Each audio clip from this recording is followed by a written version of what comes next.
Wyoming Territory did not forgive easily. The wind that came down off the Bighorns in late autumn of 1880 carried with it the smell of frost and wood smoke, and it swept across the wide grass basin around Willow Creek like a hand smoothing a quilt that had been rumpled for 20 years. The town itself sat low in the valley, a scatter of clapboard buildings along a single rutted street, with the mercantile at one end and the little white church at the other. And between them, the kind of silence that only comes to a place where everyone knows everyone else's grief. Iris Doyle had grown up inside that grief the way other children grew up inside a house. It had walls, it had a roof, it had rules that were never written down, but were understood by every soul in the valley the moment they were old enough to understand anything at all. Never trust a Briggs. She had heard it from her mother while braiding wool by lamplight. She had heard it from the school teacher, Mrs. Pruitt, who lowered her voice whenever the subject came up, as though even speaking the name too loudly might call some old and sleeping animal back to wakefulness. She had heard it most of all from her father, Thomas Doyle, in the years before his death, though by then his voice had grown so thin and rasping that the warning came out more like a prayer than a command, a man trying with what little breath the fire had left him to protect the one thing it had not managed to take. Iris did not remember the fire itself. She had been not quite 3 years old on the night the Doyle ranch house burned to its foundation, and what memories she carried of it were not really memories at all, but a kind of second-hand ache, stories told and retold, until they had worn smooth grooves into her, the way a wagon wheel wears a rut into a dirt road. She knew that the fire had started sometime after midnight. She knew that her father had gone back into the burning house twice, once for the strongbox that held the family's land deed, and once, though, he never spoke of this part without his jaw going tight for a portrait of his late wife's mother that had hung above the hearth. She knew that on his second trip, he had been caught beneath a falling roof beam, and that the leg he dragged behind him for the rest of his life, the leg that made him list to one side like a ship taking on water, was the fire's signature upon him. A mark it had left so that he would never be permitted to forget. And she knew because everyone in Willow Creek knew, because it had been said so many times, that it no longer needed saying, only nodding to, that the fire had been set. Not an accident of a knocked lantern or a spark from a chimney, but a deliberate thing kindled by hands that wanted the Doyle family gone from that stretch of bottomland along the creek. And the hands that everyone believed had done the kindling belonged to Samuel Briggs, patriarch of the Briggs Ranch, whose 8,000 acres bordered the Doyle land to the north, and who had in the years before the fire made no secret of wanting it. That was the story. It had been the story for 20 years, told and retold at church suppers and cattle drives and quilting circles, until it had hardened into something as permanent as the mountains themselves, and no one in Willow Creek thought to question a mountain. Iris certainly never had. Not until the winter she turned 24, when a hard early blizzard buried the valley under 2 feet of snow, and she found herself, for reasons that had far more to do with charity than with any wish to test the boundaries of her father's warning, riding a wagon loaded with wool blankets up the long frozen road toward Briggs Ranch. It had been her Aunt Constance's idea, in the way that so many things in Iris's life had been her aunt's idea since her father's death 2 years before. Constance Doyle was a practical woman, broad-shouldered and plain-spoken, who ran what remained of the Doyle household with the same brisk competence she had once brought to raising chickens, and she did not see the sense in old grudges when there were children freezing on a neighboring ranch. "The Kellerman boy rode past there yesterday," Constance had said, setting a cup of chicory coffee down in front of Iris with a thump that suggested the matter was already decided. "Said half the bunkhouse roof caved under the snow. Said there's children in that house, too. Sam Briggs took in his brother's grandchildren after the fever took their folks last spring. You've got 40 blankets sitting in that workshop doing nothing but making you feel proud of your own handiwork. Take them up. To the Briggs place." Iris had said it flatly, testing the words in her mouth the way she might test a plank of wood before trusting her weight to it. "To the Briggs place," Constance agreed. "Your father would have understood the difference between a grudge against a man and cruelty toward a child, Iris. He was not a cruel man. Don't let his memory make you into one." It was, Iris thought later, the kind of sentence her aunt was uncommonly good at, sharp enough to sting and true enough that there was no arguing with it. So she had loaded the wagon herself, working before dawn in the cold half-light of her weaving shed, running her hands over each blanket one final time, the tight, even weave of the wool, the patterns she had spent the autumn dyeing in shades of rust and indigo patterns, that had over the past 3 years made her small reputation as the finest weaver between Willow Creek and Sheridan. She was proud of the blankets. She was not entirely sure she was proud of where they were going. The road to Briggs Ranch climbed steadily out of the valley bottom, following the frozen creek through stands of cottonwood gone bare and silver. And by the time the ranch house came into view, a long, handsome structure of hewn logs, with smoke rising thick and gray from two chimneys. Iris's hands had gone numb inside her gloves, and her resolve had thinned along with the daylight. She had never in her life set foot on Briggs' land. She had seen Samuel Briggs himself only from a distance, at the edges of town gatherings he attended out of some obligation of commerce, an old man now silver-haired and stern-faced, who kept to himself and was kept away from in turn. She had heard the name Grant Briggs, his eldest son, who had taken over the running of the ranch these past several years, spoken of with the same careful neutrality that Willow Creek reserved for anything Briggs adjacent, not praised, not condemned, simply noted the way one might note weather. Her weaving shed sat behind her aunt's house, a small, sturdy structure her father had built for her mother in the early years of their marriage, long before the fire, long before the leg that never healed properly. Back when Thomas Doyle had still been, by every account, Iris had ever heard a man capable of uncomplicated joy. Iris had inherited both the shed and her mother's gift for the craft, though her mother herself had not lived to teach her more than the barest fundamentals. Before illness, grief, some in the valley whispered, though no one said so where Iris could hear it, had claimed her when Iris was barely 7 years old.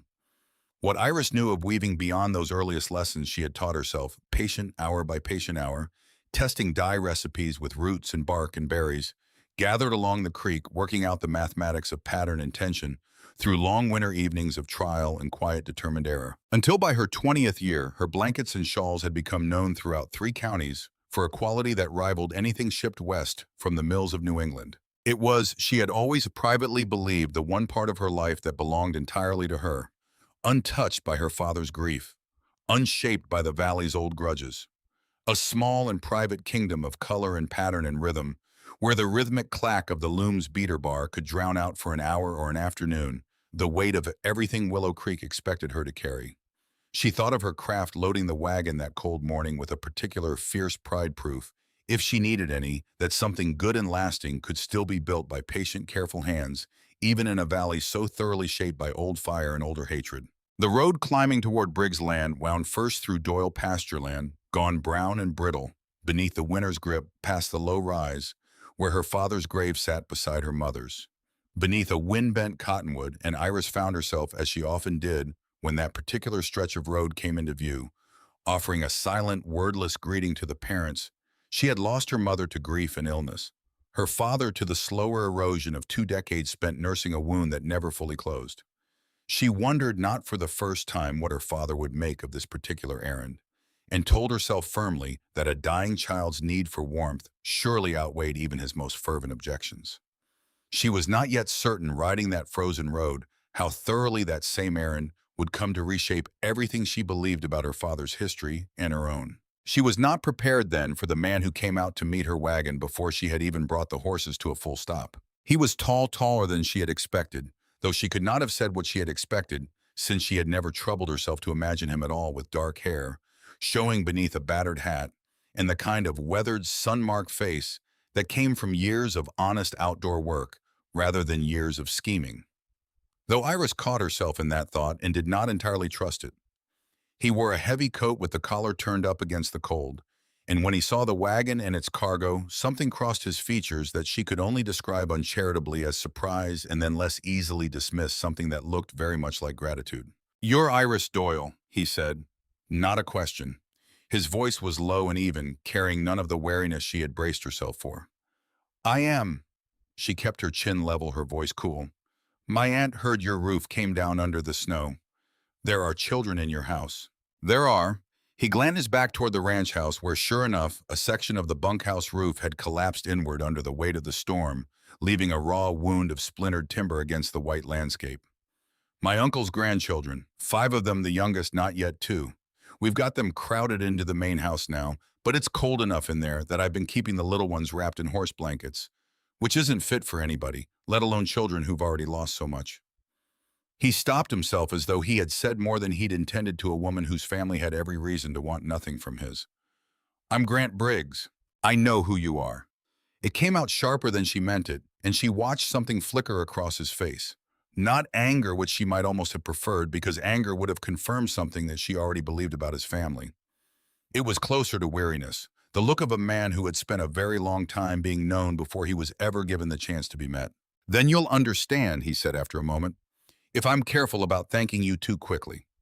I don't imagine you drove 2 hours in this cold because you've had a change of heart about my family." "I drove 2 hours because there are children cold in a house," Iris said. "That's the whole of my reasoning.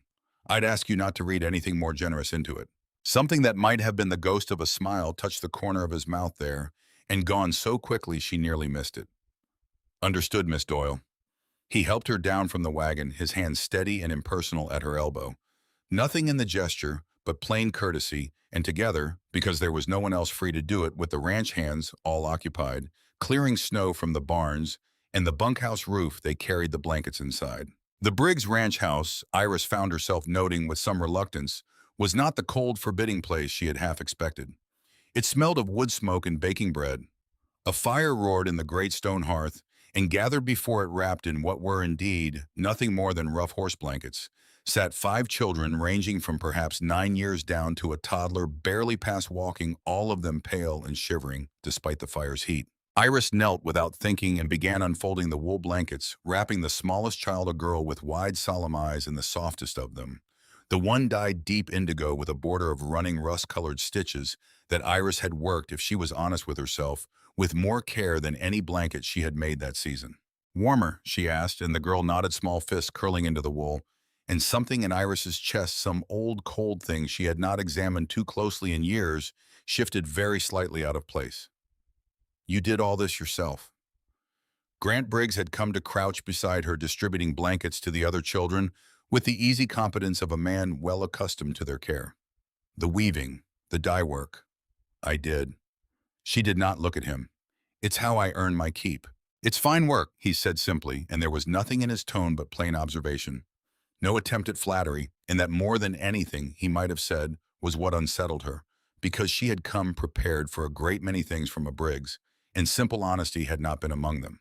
They stayed the better part of an hour, until the children had color back in their faces, and the ranch hands had returned from the barns with news that the bunkhouse roof could be shored up temporarily against further snow before proper repairs came in spring. Iris found herself more than once catching Grant Briggs watching her with an expression she could not read and did not care to examine, and she told herself firmly that it meant nothing that a man might watch a woman for any number of reasons that had nothing to do with warmth. When at last she rose to leave, Grant walked her out to the wagon himself, refusing to let her hitch the team alone, despite her insistence that she was perfectly capable. "I know you're capable, Miss Doyle," he said, taking the traces from her hands with a firmness that was somehow not unkind. "I'd simply rather you not have to be tonight in this cold on my account." "It isn't on your account," she said. "I told you. The children, I remember." He glanced up at her, and in the fading afternoon light, his eyes were a deep, steady brown, the color of good saddle leather, and there was something in them that made her look away first. "All the same, thank you, Iris Doyle." It was the first time he had used her given name, and it landed strangely in her chest, not unwelcome, which frightened her more than if it had been. "I only did what any decent person would do," she said, climbing up onto the wagon seat before he could offer his hand again. "Then Willow Creek is shorter on decent people than I'd hoped," he said, "because in 20 years you're the first Doyle to cross onto Briggs land of their own free will." She had no answer for that. She flicked the reins and let the horses carry her down the long, frozen road toward home, and she did not allow herself to look back, though she was aware the whole length of that road of the particular sensation of being watched, not with suspicion, not with the wariness she had expected, but with something gentler, something that unsettled the careful architecture of everything she had been raised to believe. She told herself it was nothing. She told her aunt, when Constance asked how the delivery had gone, that the children were warm and the roof would hold until spring, and she left out entirely the matter of Grant Briggs's eyes or his voice or the strange, unwelcome warmth that had settled somewhere beneath her ribs and refused in the days that followed to entirely dissipate. She told herself these things with great conviction, and she almost believed them until the following week when she rode out to check on a length of fence along the northern edge of Doyle land, the boundary line that ran as it had for 20 years in uneasy parallel to Briggs Ranch, and found her wagon wheel cracked clean through on a frozen rut half a mile from home, the sky already beginning to purple with the early dark of a Wyoming winter evening. She was still standing there cursing under her breath and wondering how far a walk it was back to the house when she heard hoofbeats on the road behind her and turned to find Grant Briggs reining in his horse beside her broken wagon as though he had simply materialized out of the darkening air. "You're a long way from home for a woman with a cracked wheel," he observed, swinging down from the saddle before she could tell him she needed no help. "I was checking fence. On Doyle land." He glanced past her toward the boundary line barely visible now in the fading light. "This close to dark and this cold alone. I manage my own business, Mr. Briggs. I don't doubt it." He was already crouching beside the wagon wheel, examining the brake with the practiced eye of a man who had fixed 100 such wheels in his life. "This isn't a fence problem, though. This wheel's been going for a while. See here, the wood's been cracking slow, not all at once. You'd have had trouble with it eventually out here or somewhere worse. And you happened to be riding past." He looked up at her then, and there was something almost rueful in his expression. "I happen to be riding this stretch most evenings this week, if I'm honest with you, Miss Doyle, which I generally try to be. I told myself it was to check on a line shack up this way that needed shoring against the snow. I expect you can draw your own conclusions about how much of that was true." Iris felt heat rise in her face despite the cold and was grateful for the dimming light that might, she hoped, disguise it. "That's a bold thing to admit to a Doyle." "I've found," Grant said, straightening and beginning without being asked to work the broken wheel free of its axle, "that boldness gets a man further than caution does in matters that actually matter to him. Caution's fine for cattle prices. It's a poor strategy for anything worth having." She did not have an answer for that either, and stood in silence, arms wrapped against the cold, and watched him work.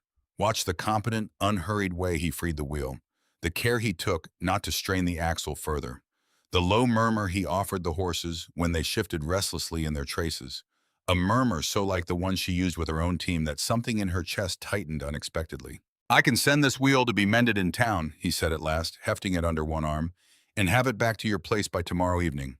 In the meantime, my horse can carry us both back to your aunt's house well before full dark if you'll allow it." "I'll allow it," Iris said, "because I have no better option, and not because I've forgotten who your father is." "I wouldn't ask you to forget," Grant said quietly, helping her up onto his horse with the same impersonal courtesy he'd shown at the ranch house before swinging up behind her. "I'd only ask you to consider that a father and a son aren't always cut from identical cloth, even when the world insists they must be." They set off down the darkening road at an easy pace, the horse's steady gait rocking them gently through the deepening cold, and for a long while neither of them spoke, the silence broken only by the creak of leather and the distant call of some night bird settling into the cottonwoods along the frozen creek. "Can I ask you something, Miss Doyle?" Grant said, finally breaking the comfortable silence. "And you may tell me plainly if the question oversteps." "You may ask." "Do you truly believe," he said carefully, "that my father set that fire? Not what this valley has told you to believe. What you yourself, examining the matter with your own good judgment, actually believe." Iris was quiet for a long moment, watching her own breath cloud in the cold evening air. "I don't know what I believe anymore," she admitted, finally surprising herself with the honesty of it. "I believed it absolutely until this winter. I find I'm no longer certain of very much at all, Mr. Briggs, where your family is concerned." "That's more than I expected you to offer," Grant said quietly. "I'll take it as a kindness, whatever else it is." They rode the rest of the way to the Doyle house, largely in silence, but it was not, Iris found to her own surprise, an uncomfortable silence. It was the kind that settles between two people who have each said something true and are letting it sit unhurried in the cold evening air. When they reached the house, golden lamplight spilling from its windows into the deepening dusk, Grant helped her down. And this time when their hands touched, neither of them was in any particular hurry to let go. "Thank you," she said, "for the wheel, and for not making me walk." "Thank you," he said, "for not making me feel unwelcome, which would have been well within your rights given everything you've been told about my family." "Given everything I've been told," Iris said slowly, testing each word as she spoke it. "You should be a monster, Mr. Briggs. You are so far remarkably unconvincing at it." The smile that broke across his face then was unguarded, warm, entirely unlike the careful courtesy he'd shown her before, and it did something to Iris's careful resolve that she did not have the words to name. "I'll try harder next time," he said, "if it would put your mind at ease." "Don't," she said before she could stop herself, and then, embarrassed by her own honesty, turned quickly toward the house. "Good night, Mr. Briggs." "Good night, Iris Doyle." She did not look back as she climbed the porch steps, though she heard his horse's hoofbeats linger a long moment before finally turning back down the frozen road, and she stood in the doorway of her aunt's house for some time after the sound had faded entirely, staring out at the dark fields where the Doyle and Briggs lands met in an uneasy, unmarked line, and wondering for the first time in her life whether everything she had been raised to believe about that boundary might not be entirely true. Chapter. It was 3 days later, while she was hanging the freshly mended wheel back onto her wagon, delivered as promised, wrapped in oilcloth, and left at the edge of Doyle land with a note in a careful, unhurried hand that read only mended. GB, that Iris found the timber nailed to her gate. It was a length of charred wood, black and split, clearly salvaged from some old fire, and driven through its center was an iron nail so old it had rusted nearly orange. Carved into the wood in letters gouged deep enough that whoever had done it must have worked at it for some time, were 4 words: "Some fires never die." Iris stood in the cold morning light staring at the words until her breath came in short, sharp clouds, and felt for the first time since she was a very small child the old fear that had shaped her whole life stir awake again. Not fear of the Briggs family this time, but fear of something else entirely.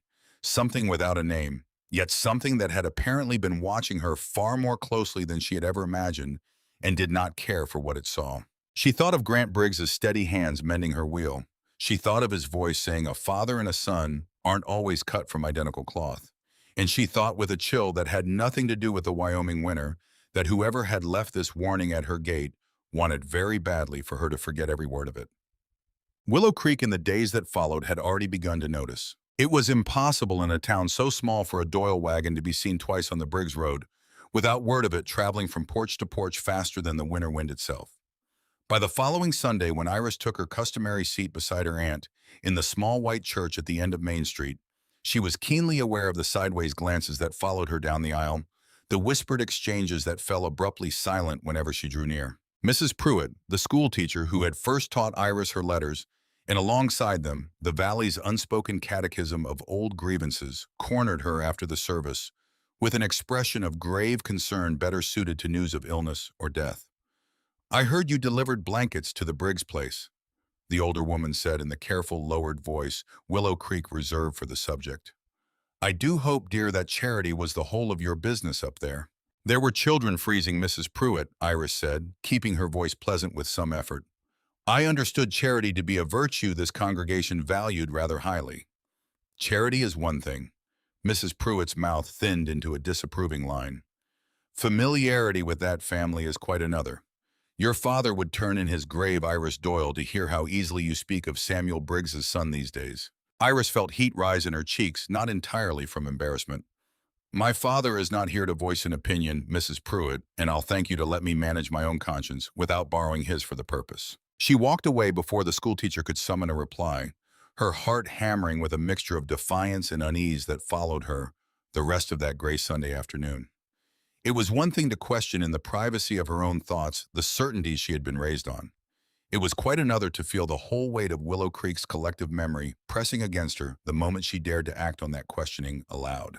That evening, sitting by the fire with a basket of unfinished mending in her lap, Iris found herself turning the conversation over with her aunt, testing the shape of her own uncertainty against Constance's steadier judgment. "Do you think it's true?" she asked carefully, not looking up from her needle.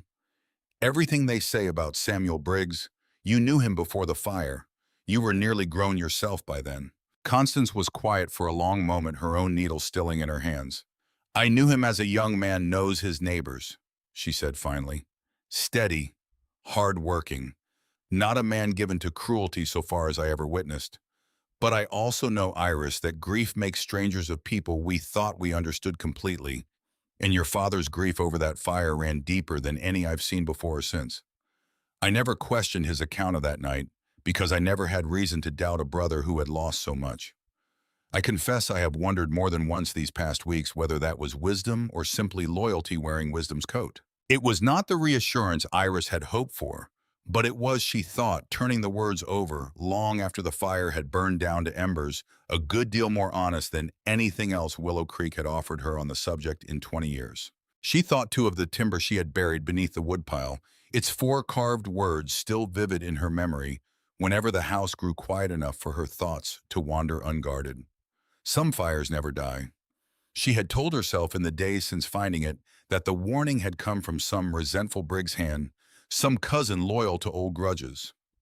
But lying awake that Sunday night, staring at the dark ceiling above her narrow bed, she found herself circling back again and again to a colder and more troubling possibility that whoever had left the warning had not been trying to protect the Briggs family's secrets at all, but rather trying to ensure that the old hatred between the two families never had the chance to cool for reasons that had nothing to do with either family's honor and everything to do with something else entirely, something she could not yet name. It was a small thought, and she did her best to set it aside as the fanciful worry of an overtired mind. But it would return to her in the weeks that followed with growing and insistent force each time some fresh piece of sabotage struck one ranch or the other. Each time the valley's old wounds were deliberately reopened, just as they seemed for the first time in 20 years to be showing the faintest signs of healing. She did not tell her aunt about the timber nailed to the gate. It was not, Iris told herself, a decision made out of fear, though fear had certainly played its part. It was rather a decision made out of confusion, because the obvious conclusion, the one Willow Creek would have reached in an instant, was that some Briggs hand had left the warning, some cousin or ranch worker loyal to old grudges who did not care for a Doyle girl riding wagons up to Briggs land.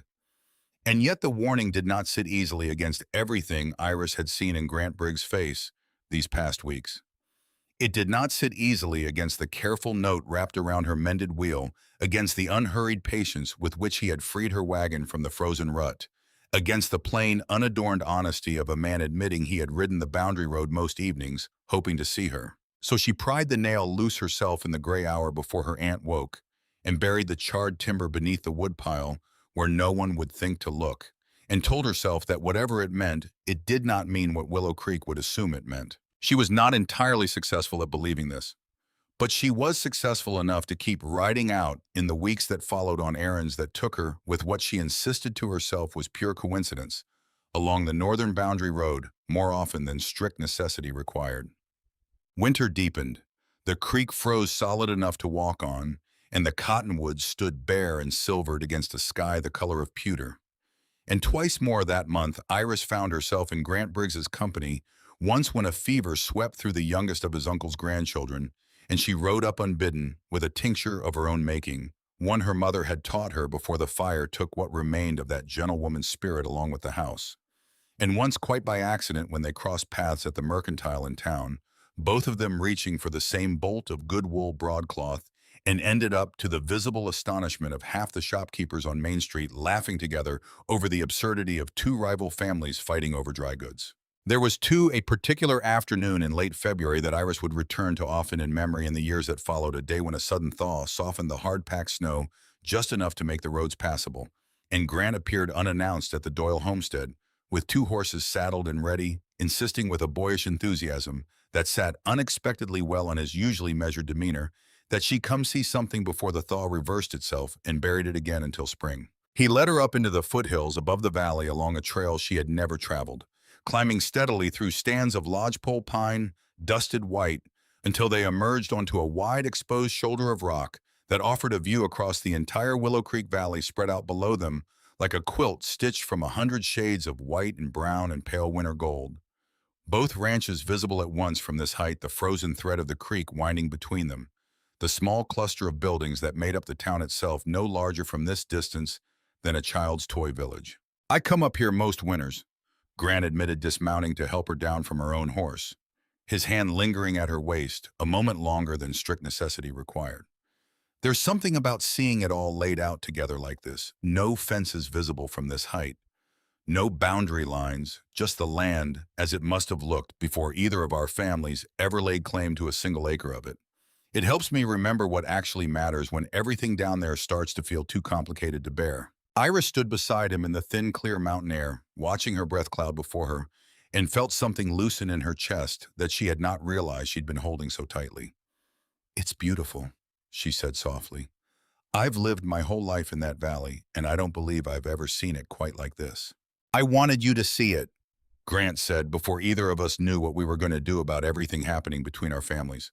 "I wanted you to see at least once that underneath all of it, the fences, the old grudges, the fire, and everything it destroyed, there's just land, Iris. Beautiful, indifferent land that doesn't care in the slightest whose name is on the deed. I find that thought steadies me somehow when everything else feels too heavy to carry." They stood together at that overlook until the cold finally drove them back toward their horses, and Iris found riding back down toward the valley floor beside him that she carried something new within her. Not quite courage, not quite hope, but some quieter cousin of both. A settling conviction that whatever waited for them below in the tangled, complicated world of family names and old fires, they might yet find a way through it together. It was on the second of these occasions, the fever visit, that Iris began, despite every instinct trained into her since childhood, to see something in Grant Briggs that she had not expected to find in any man wearing that name. She had arrived at the ranch house near midnight, having been woken by a boy sent from the Briggs place with news that the smallest of the children, the same solemn-eyed girl she had wrapped in indigo wool weeks before, had taken a fever that would not break. She found Grant in the sick room already, his coat discarded, his sleeves rolled, sitting at the child's bedside with a damp cloth pressed to her small forehead, murmuring something too low for Iris to catch as she came through the door. Not the brisk, businesslike voice of a rancher managing a problem, but something far gentler, something that spoke of long nights and real tenderness. And Iris understood, watching him, that whatever else might be said of Samuel Briggs's son, he loved these children with his whole unguarded heart. "She's called Callie," he said without looking up, as though he had known Iris was there before she spoke. "Her mother was my father's favorite niece. When the fever took both her parents last spring, my father wouldn't hear of the children going to an orphanage in Cheyenne. Said no child of his blood would grow up not knowing what family meant." He glanced up then, and his eyes in the lamplight were shadowed with exhaustion and worry in equal measure. "I know what you must think of him. I know what everyone thinks of him. But I've never once in 31 years seen my father turn away a child in need. I don't know how to reconcile that with the man Willow Creek believes he is. I've stopped trying." Iris knelt by the bed and administered the tincture, coaxing it past the child's cracked lips with the patience her own mother had once shown her, and did not answer him immediately because she did not yet have an answer that felt honest. "My father," she said at last, "carried a limp for 20 years because of the man you're describing. He couldn't stand for more than an hour without his leg giving out beneath him. He died 2 years ago, still flinching at the smell of wood smoke." "I know," Grant said quietly. "I was 12 when it happened, Iris. I remember my father coming home that night with his hands burned raw, and I remember believing the way a child believes anything he's told, with enough conviction that he'd been fighting the Doyle fire to save it, not setting it. I remember him weeping, my father, who I don't believe I've seen shed a tear in the 19 years since. I was too young then to understand what any of it meant. I've spent half my life since trying to piece together whether what I remember is truth or wishful invention."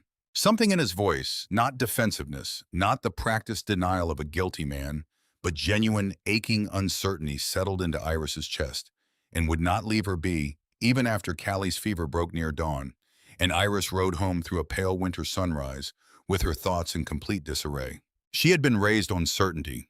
Her father's warning, her aunt's careful silences, the whole architecture of Willow Creek's collective memory, all of it had been built on the unshakable foundation that Samuel Briggs had burned the Doyle house to the ground out of greed for good bottomland.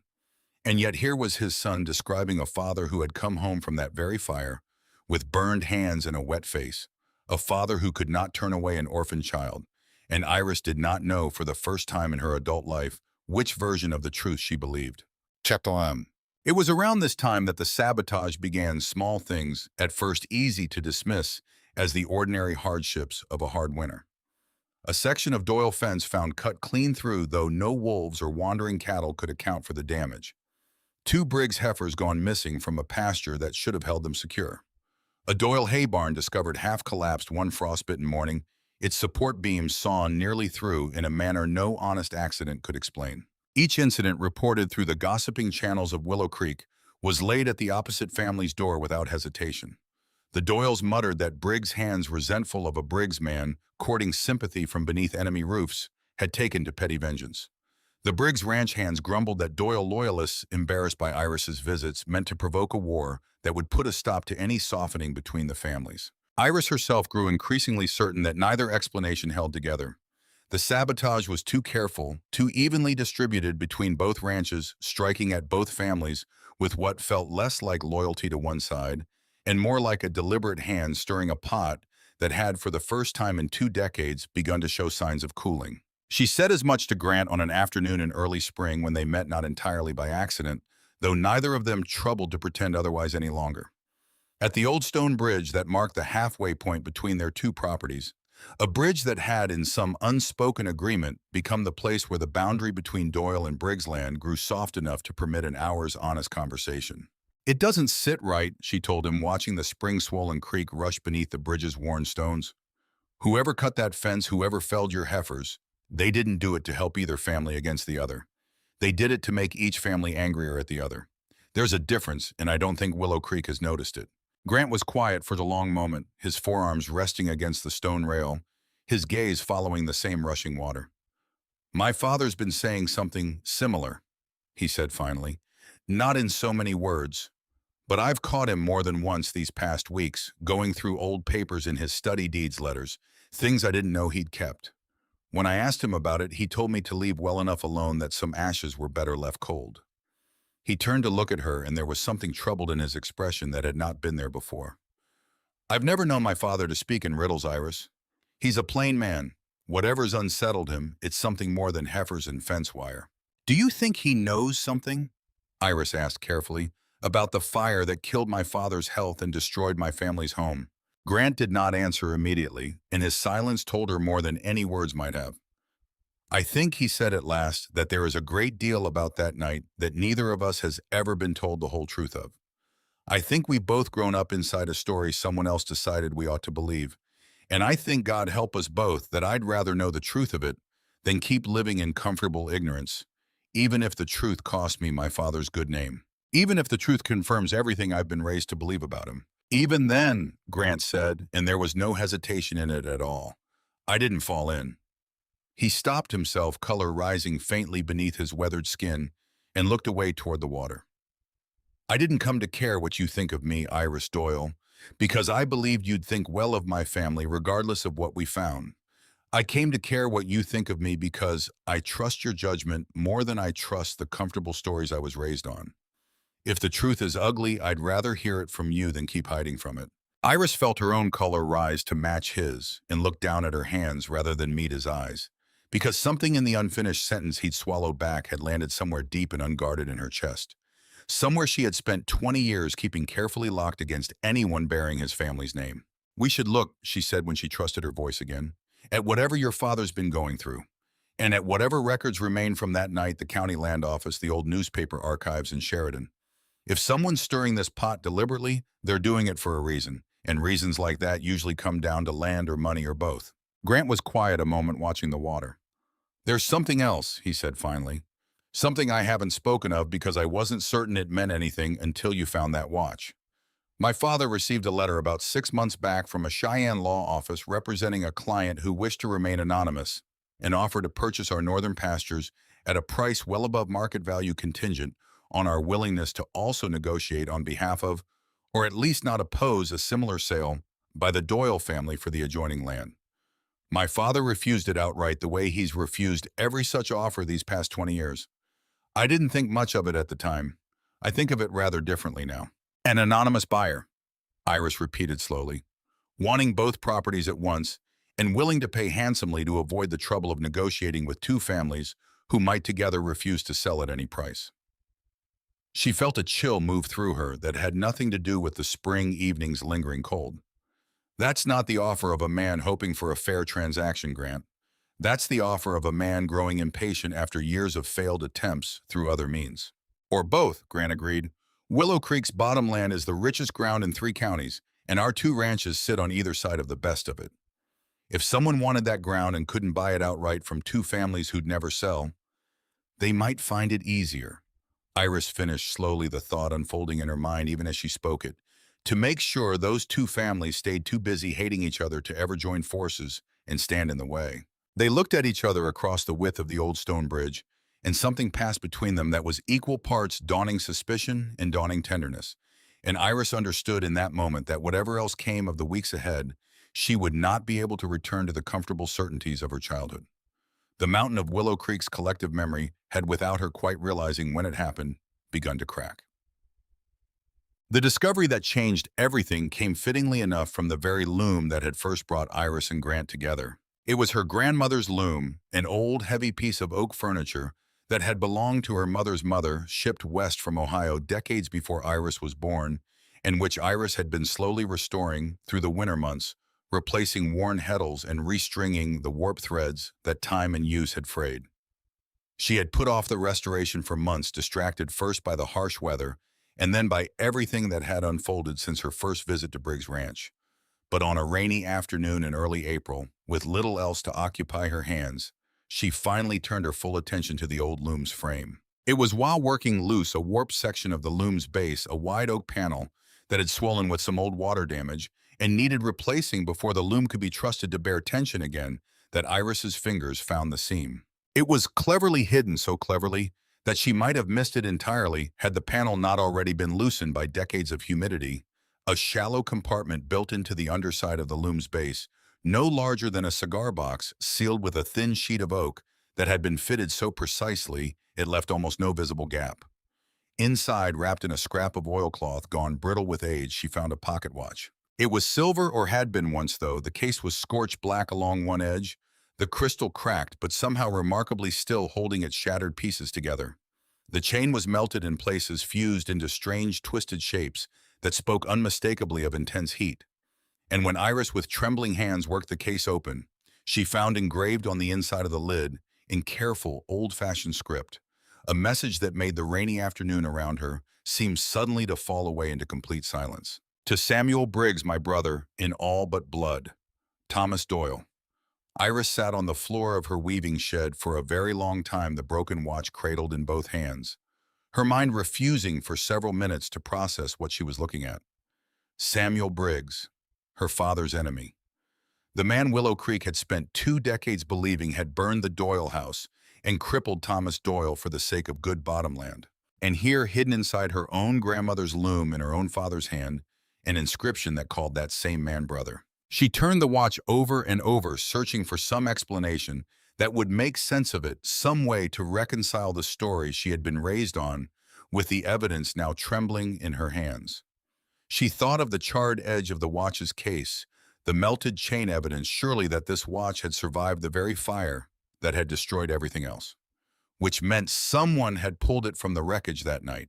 Which meant someone had chosen in the aftermath of that devastating fire to hide it, rather than display it, to bury the truth of a friendship, whatever that friendship had meant, rather than let it be known. Her father had hidden it. She was certain of that much. At least the loom had been her grandmother's, yes, but it had lived in the Doyle house since before the fire, one of the few pieces of furniture salvaged from the wreckage, and her father alone would have had reason and opportunity to build so careful a hiding place within it. Which meant her father had known something about Samuel Briggs that he had never told a living soul. Something that contradicted everything he had spent the rest of his life teaching his daughter to believe. Iris did not sleep that night. She sat awake by lamplight with the broken watch on the table before her, turning over every warning her father had ever given her. Every careful silence her aunt maintained on the subject of the Briggs family, searching for some crack of light that might explain how a man who called Samuel Briggs brother could also apparently spend the rest of his life warning his daughter never to trust that same man's name. By morning, she had reached only one certain conclusion: she needed to show Grant Briggs what she had found.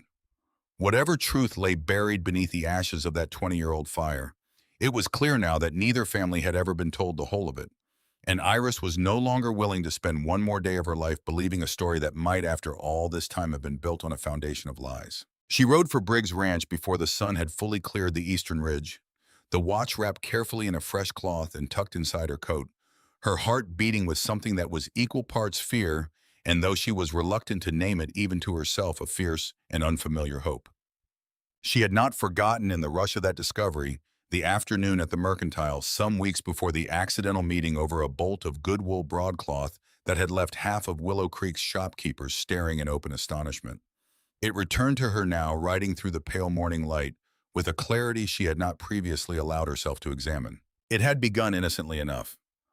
Iris had come into Hargrove's Mercantile seeking cloth for a set of winter curtains, and had reached for the same bolt of deep blue broadcloth at precisely the moment Grant Briggs come to purchase a similar quantity, for reasons he never fully explained, had reached for it from the opposite side of the counter. Their hands had collided over the fabric, and for a long, startled moment, neither of them had moved to withdraw. Old Mr. Hargrove, watching the exchange with an expression caught somewhere between alarm and fascination. "I believe I had it first," Grant had said with a mildness that did not entirely disguise the amusement dancing in his eyes. "I believe you're mistaken," Iris had replied, matching his tone precisely. "And I believe, moreover, that a Briggs claiming first rights to anything on this side of the county is a fairly bold position to take." Bold, perhaps. He had not released the bolt of cloth. "But I've found, Miss Doyle, that a man rarely gets anywhere worth having by playing it safe." It was the same sentiment he had offered her weeks before at the broken wagon wheel, and hearing it again in the ordinary daylight bustle of the Mercantile, rather than the private hush of a winter evening, had struck her with unexpected force.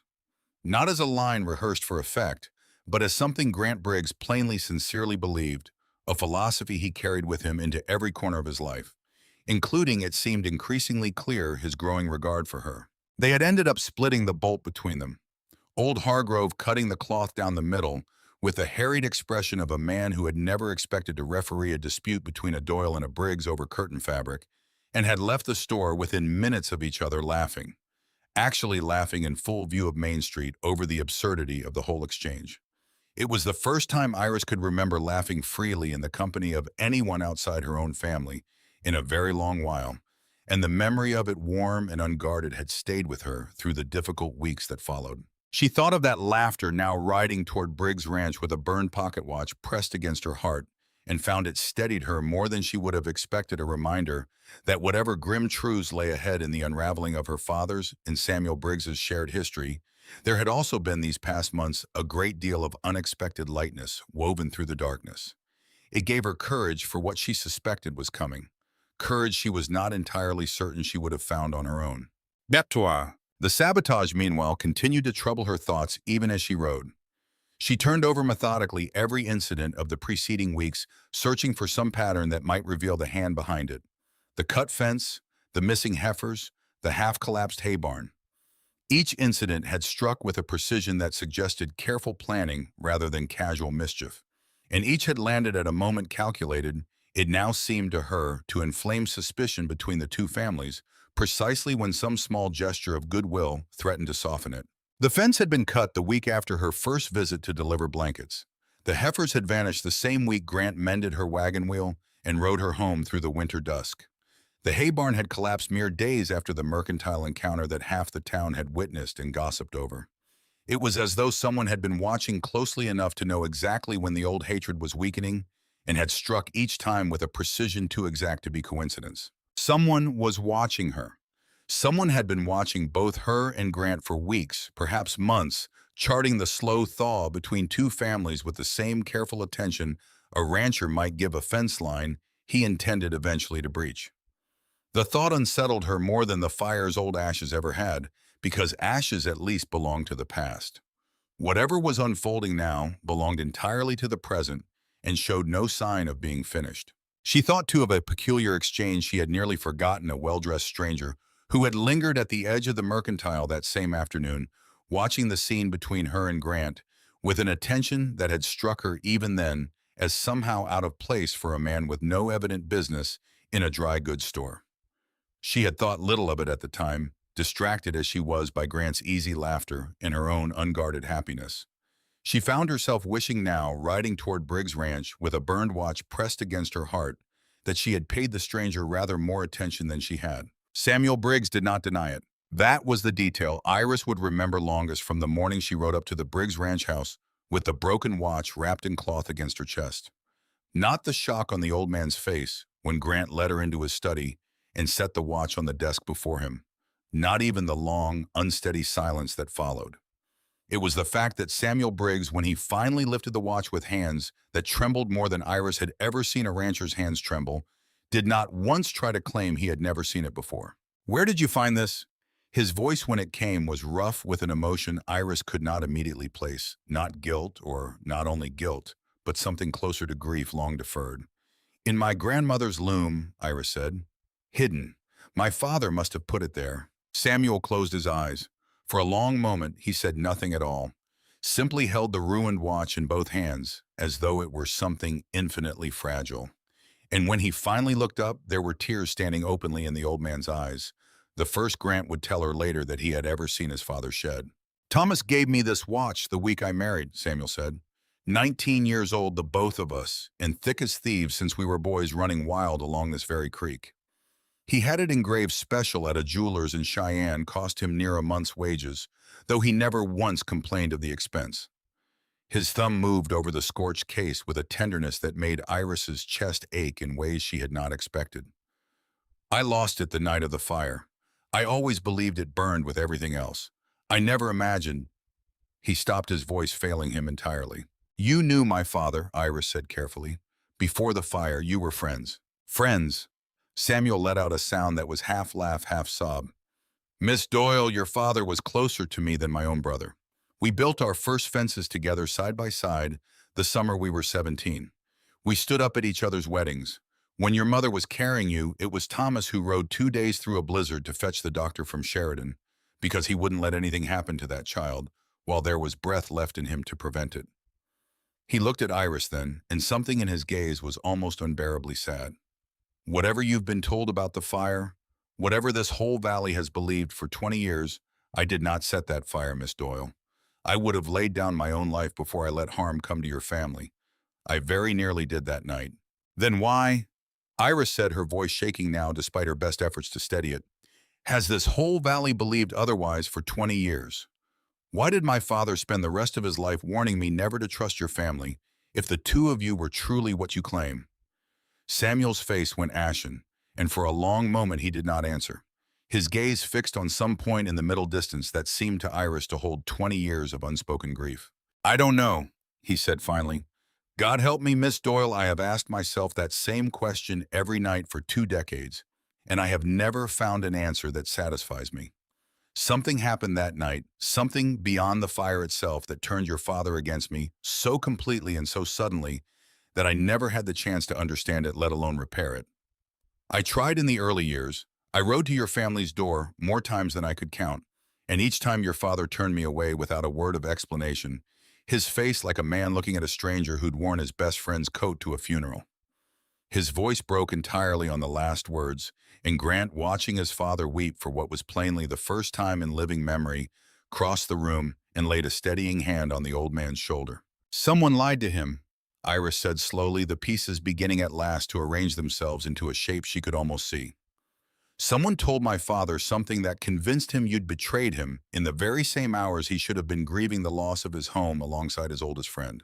Or someone made certain," Grant said quietly, "that neither of you ever had the chance to speak plainly to one another again before that belief could harden into the truth this whole valley now takes for granted." They spent the following weeks in a kind of quiet, determined partnership that neither of them had words to properly name, not courtship, not yet. Though something in the careful way they sought out each other's company suggested that neither of them was entirely unaware of what was growing between them beneath the surface of their shared investigation. They rode together to the county land office in Sheridan, a full day's journey each way, and spent an afternoon poring over deed records and property transfers from the years surrounding the fire. They found buried in the ledgers a name that appeared with curious frequency in transactions touching both Doyle and Briggs land in the years before 1861, a railroad speculator named Edwin Mercer, who had, according to the county clerk's dusty records, made repeated offers to purchase bottomland along Willow Creek in the 2 years before the fire, offers that both Thomas Doyle and Samuel Briggs, according to a handwritten note in the margin of one ledger, had firmly and repeatedly declined. They visited the offices of the Sheridan Register, where an elderly former typesetter, now half-blind and living in a small room above the print shop, remembered the fire well enough to describe with unsettling clarity how strange it had seemed to him at the time that so many contradictory accounts of that night had circulated through the valley within days of the blaze accounts that seemed in hindsight to have been deliberately seeded to point suspicion squarely at Samuel Briggs before either family had time to properly grieve, let alone investigate. And they spoke at length and with growing unease to Aunt Constance, who revealed with obvious reluctance that she herself had never entirely believed the story Willow Creek told about Samuel Briggs, that she had held her tongue for 20 years out of loyalty to her grieving brother, rather than any conviction that the story was true, and that she had always found it strange that Thomas, in his rare unguarded moments, would sometimes speak of Samuel with a longing that seemed entirely at odds with the hatred he insisted upon in every other breath. He missed him, Constance said quietly on the evening Iris finally worked up the courage to ask her aunt directly. I saw it more times than I can count, though I never dared say so while your father lived. There was something eating at your father his whole life, Iris, something he never let any of us close enough to understand. I always believed it was simple grief for the house, for his leg, for everything the fire had cost him. I begin to wonder now if it wasn't something far more complicated than that. She was quiet a moment, her hands stilling over the mending in her lap, her gaze drifting toward the window and whatever memories the darkness beyond it stirred. There was a night not long before he died when the fever had him talking more freely than he ever allowed himself while well. He said Samuel's name, Iris, more than once, and not with hatred in his voice, but with something closer to sorrow, the particular sorrow of a man mourning a loss he'd never properly allowed himself to grieve. I told myself the next morning that it was only the fever speaking some fragment of old memory stirred loose by illness and laudanum. I have wondered since whether I did your father a disservice dismissing it so quickly. Perhaps some part of him was trying even then to tell me something he could no longer bear to keep entirely to himself. Why didn't you ever tell me this before? Iris asked, her voice unsteady. Because I did not know what to make of it myself, Constance admitted. And because grief, Iris, has a way of making us protective of the dead in ways that are not always wise. I did not want to trouble your memory of your father with a mystery I couldn't solve. I see now that the mystery deserved solving regardless of how uncomfortable the truth might prove to be. It was on a warm evening in early June beneath a sky just beginning to fill with the first stars of a Wyoming summer that Grant finally said aloud what had been building between them for months. They had ridden out together to check the boundary fence, a task that had by unspoken agreement become their excuse for the long, unhurried hours they had taken to spending in each other's company, and had stopped, as they often did now, at the old stone bridge to rest the horses and watch the last of the daylight fade from the western ridge. I've loved you, Grant said without preamble, his voice low and steady in the deepening dusk. Since the first afternoon you rode into my family's yard with a wagon full of blankets and a look on your face like you expected me to bite you. He turned to face her fully, and in the fading light his expression held none of the careful reserve she had grown accustomed to. I told myself in the beginning that it was only gratitude that any man would feel something for a woman who showed his family such unexpected kindness. But I've known for months now that it's a good deal more than gratitude, Iris. I love you. I don't know what to do about the 20 years standing between our families, or the truth we still haven't fully uncovered, or any of the 1,000 reasons a sensible man would tell me to hold my tongue. I only know that I couldn't keep pretending one more evening that this was anything other than what it plainly is. He was quiet a moment, his gaze drifting toward the dark shape of the mountains beyond the valley. I used to believe, he continued softly, that loyalty to my father meant carrying his grudges as faithfully as I carried his name. I understand now that the truest loyalty I can offer him is the courage to question what I've been told, rather than simply repeating it. Whatever else this investigation uncovers, I've already found something more valuable than any answer about that fire. I found a reason to believe that the story I was raised on was never the whole of who I'm meant to be. Iris stood very still, her heart beating so hard she was certain he must be able to hear it, and found when she finally trusted herself to speak that the words came easier than she had ever imagined they might. I've been telling myself the same lie, she admitted, for almost as long, that it was only curiosity, only the mystery pulling me toward you, nothing more complicated than that. She stepped closer, close enough now that she could see the uncertain hope written plainly across his weathered face. I don't know how to reconcile everything I was raised to believe with everything I've come to feel, Grant Briggs. I only know that when I imagine a life without you in it now, it feels like a poorer, colder thing than any life I could have imagined a year ago. He reached for her hand, then slowly giving her every chance to pull away. And when she did not, when her fingers curled instead around his, with a certainty that surprised them both, he drew her close beneath the darkening sky and kissed her gently, carefully, as though she were something precious. He could not quite believe he had been permitted to hold, and Iris felt in that moment 20 years of careful hatred loosen its grip on her heart at last. It did not last.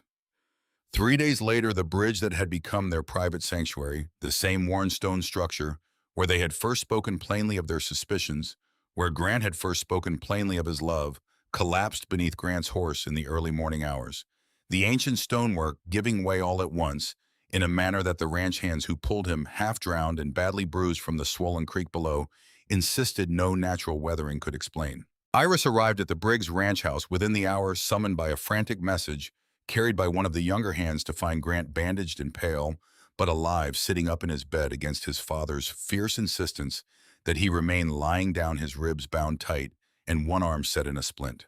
The stones were cut, he told her before she could even ask, his voice rough with pain, but steady with certainty. Cleanly, Iris, not weathered, not worn, cut deliberately, and packed with something to disguise the work until weight was put on it. Someone knew I rode that bridge most mornings. Someone wanted me in that water. The news spread through Willow Creek within a day, twisted and reshaped as such news inevitably was, into a story that fit the valley's oldest and most comfortable assumptions, that the Doyle family, furious over Iris's unseemly attachment to a Briggs man, had struck at Grant in an act of vicious retaliation. Doyle loyalists whispered that the Briggs family, embarrassed and threatened by the growing partnership between Grant and Iris, had staged the accident themselves to cast suspicion elsewhere. And within the Doyle household itself, Iris found herself facing a wave of suspicion and hurt bewilderment from cousins and neighbors who could not understand how she had come to care so deeply for a family they had all been raised to despise. "They think I did this," Iris said to Grant, sitting at his bedside 2 days later, while his fever finally broke and his color slowly returned. "My own family, Grant. Cousins I've known my whole life, looking at me as though I might have paid some hired man to see you drowned." "They're afraid," Grant said gently, reaching for her hand despite the pain it clearly cost him. 20 years of hatred doesn't unmake itself easily, Iris, even in the face of love. Give them time. "I don't know that we have time," Iris said, and there was real fear in her voice now, fear that had nothing to do with old family grudges and everything to do with the growing certainty that whoever had cut those bridge stones would not stop at a single failed attempt. "Whoever did this wanted you dead, Grant. Not frightened. Dead. Which means whatever we've uncovered so far, the Watch the Land records, the friendship between our fathers, we've only scratched the surface of something far larger and far more dangerous than either of us understood." Grant was quiet for a long moment, his thumb moving gently over her knuckles, his expression grave in the lamplight. "Then we finish what we started," he said finally, "whatever it costs us. Because I'd rather face whatever's coming with the truth in hand than spend the rest of my life letting our families destroy each other over a lie someone else built 20 years ago." He looked at her then, and despite the bruises darkening along his jaw, despite the pain plainly written in every careful movement, there was something unshakable in his gaze. "Will you help me find it, Iris?" "Whatever the cost." "Whatever the cost," Iris said and meant it with her whole unguarded heart, even as some cold, cautious part of her recognized that she had just promised herself to a fight far larger than either of them, yet understood a fight she suspected that would not end until someone answered once and for all the question that had haunted Willow Creek for 20 years, who had truly set the fire that destroyed two families, and why had they worked so hard ever since to keep the truth buried beneath the ashes? Tapped in. The days that followed Grant's recovery brought a change in the Doyle household that Iris had not anticipated and did not entirely welcome. Word of the bridge collapse and of Iris's near-constant presence at Grant's bedside in the days after had traveled through Willow Creek with the particular speed reserved for scandal, and by the time Iris returned home to help with the spring planting, she found her cousin Ezra Doyle waiting for her on the porch, arms crossed, his expression carrying all the weight of a man who believed himself entitled to an accounting. "You've been seen at the Briggs place near every day this month," Ezra said without preamble as she climbed down from her wagon. "Sitting at his bedside like a wife tending her husband. Have you lost every scrap of sense your father raised you with, Iris?" "My father," Iris said, keeping her voice level with considerable effort, Raised me to help where help was needed, Ezra. Grant Briggs was nearly killed. I don't imagine you'd have me turn my back on a dying man simply because of the name he carries. I'd have you remember what that name cost this family. Ezra's voice had risen now, drawing Constance out onto the porch, her expression wary. 20 years, Iris. 20 years your father limped because of that family, and you'd have us all forget it because the son happens to have a handsome face and a gentle voice. That's enough, Ezra. Constance's voice cut through the yard with an authority that brooked no argument. You'll not speak to my niece in that tone on this porch, whatever your opinions on the matter. But Ezra was not so easily silenced, and the argument that followed, carried out in low, furious tones, long after Constance had ushered them both inside, away from the ears of curious neighbors, left Iris shaken in a way she had not expected. It was one thing to weather the disapproval of a school teacher or the whispered gossip of women at church. It was quite another to feel the weight of her own family's suspicion pressing against a bond that had in these past weeks become as necessary to her as breathing. He's not wrong to worry, Constance admitted quietly, once Ezra had stormed off toward the barn to work off his temper on some unfortunate chore. Not about Grant Briggs's character, which I've come to trust well enough these past months, but about what this valley will make of it, Iris. If you follow your heart where your heart seems determined to lead, there will be a cost. I'd be lying if I told you otherwise. I know, Iris said softly, sitting down heavily at the kitchen table, suddenly weary in a way that had little to do with the day's physical labor. I've known it since the first afternoon I rode onto Briggs land. I keep waiting for the knowledge to change what I feel, Aunt Constance, and it never does. If anything, it only grows more certain with each week that passes. Constance studied her for a long moment, and when she finally spoke, her voice had softened considerably. Your father loved fiercely, Iris, whatever mistakes his fear led him to make in later years.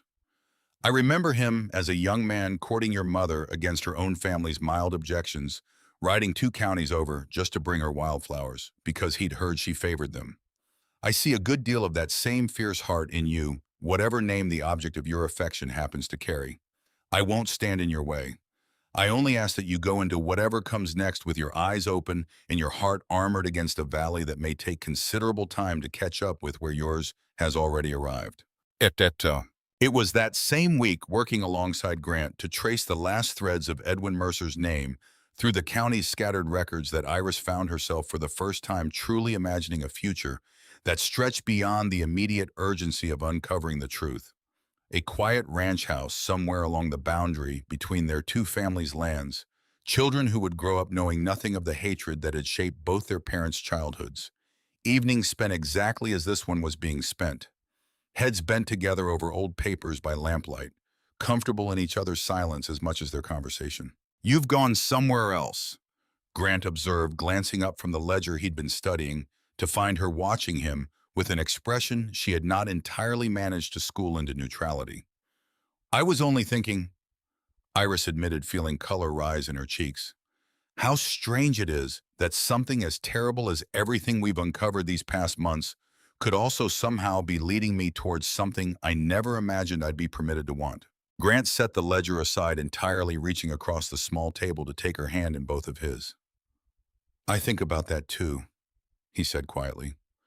More than I probably should, given everything still unresolved between us. I think about what it might mean once the truth is finally out, and Mercer answers for what he's done to build something entirely new on the ground our fathers once shared, something that owes nothing to the hatred that kept us apart for so long. Is that a proposal, Grant Briggs? Iris asked with a boldness that surprised even herself. Not yet, Grant said, though his eyes carried a warmth that suggested the day was not far off. I find I want to offer you a future built on solid truth, Iris, rather than one still shadowed by unanswered questions. But I'll tell you plainly, when that day comes, I intend to ask you properly, and I intend for the answer to matter more to me than anything else this valley could possibly offer. It was, Iris thought later, riding home beneath a sky just beginning to soften toward dusk, one of the tenderest promises anyone had ever made her. Not a declaration rushed by passion, but a patient, deliberate vow to build something worth having.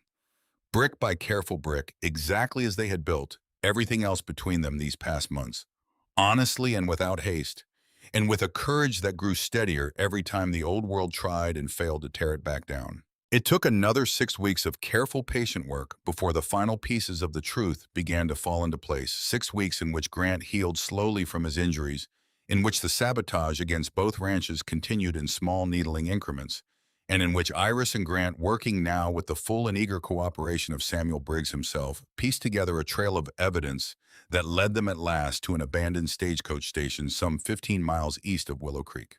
Those 6 weeks were not without their own false trails and disheartening dead ends, the kind of setbacks that tested Iris's resolve in ways the earlier, more straightforward discoveries had not.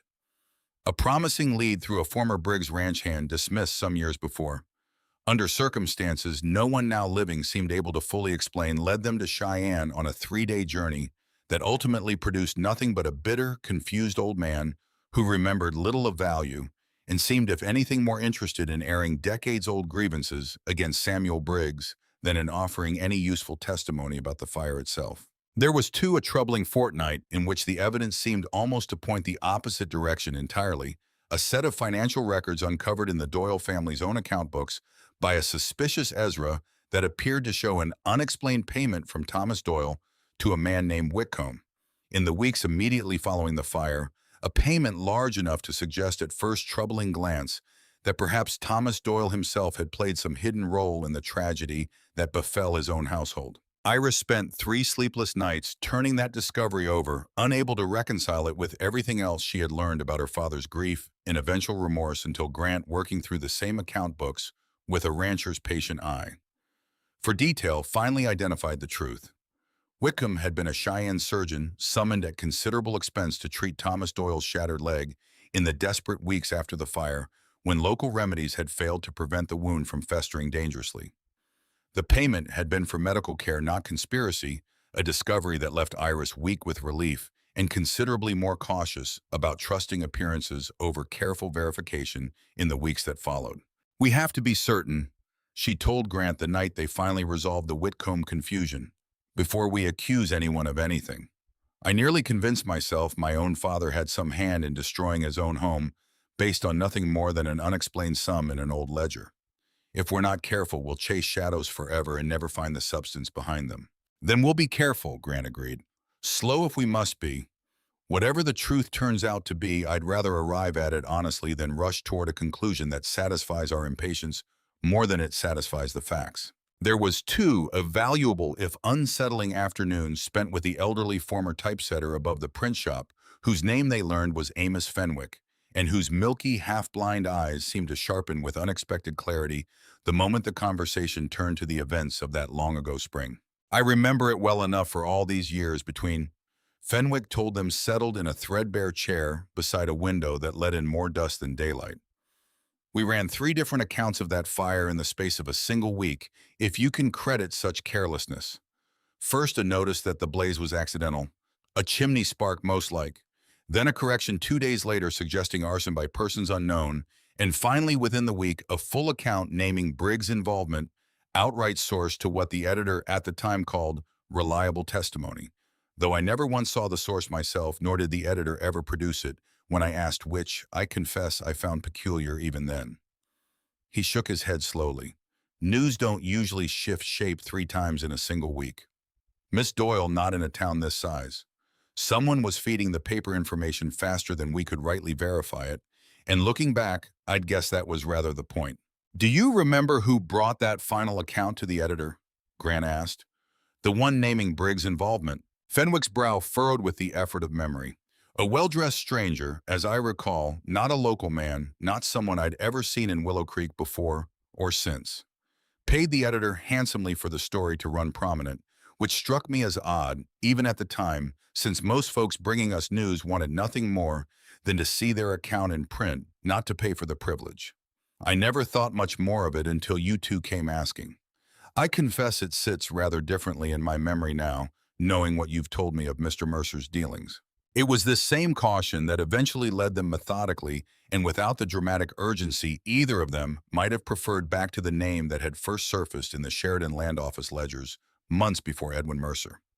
A careful review of territorial newspapers from the years surrounding the fire revealed a pattern of similar tragedies across 3 counties. Barn fires, mysterious accidents, sudden and unexplained willingness among stubborn landholders to finally sell property.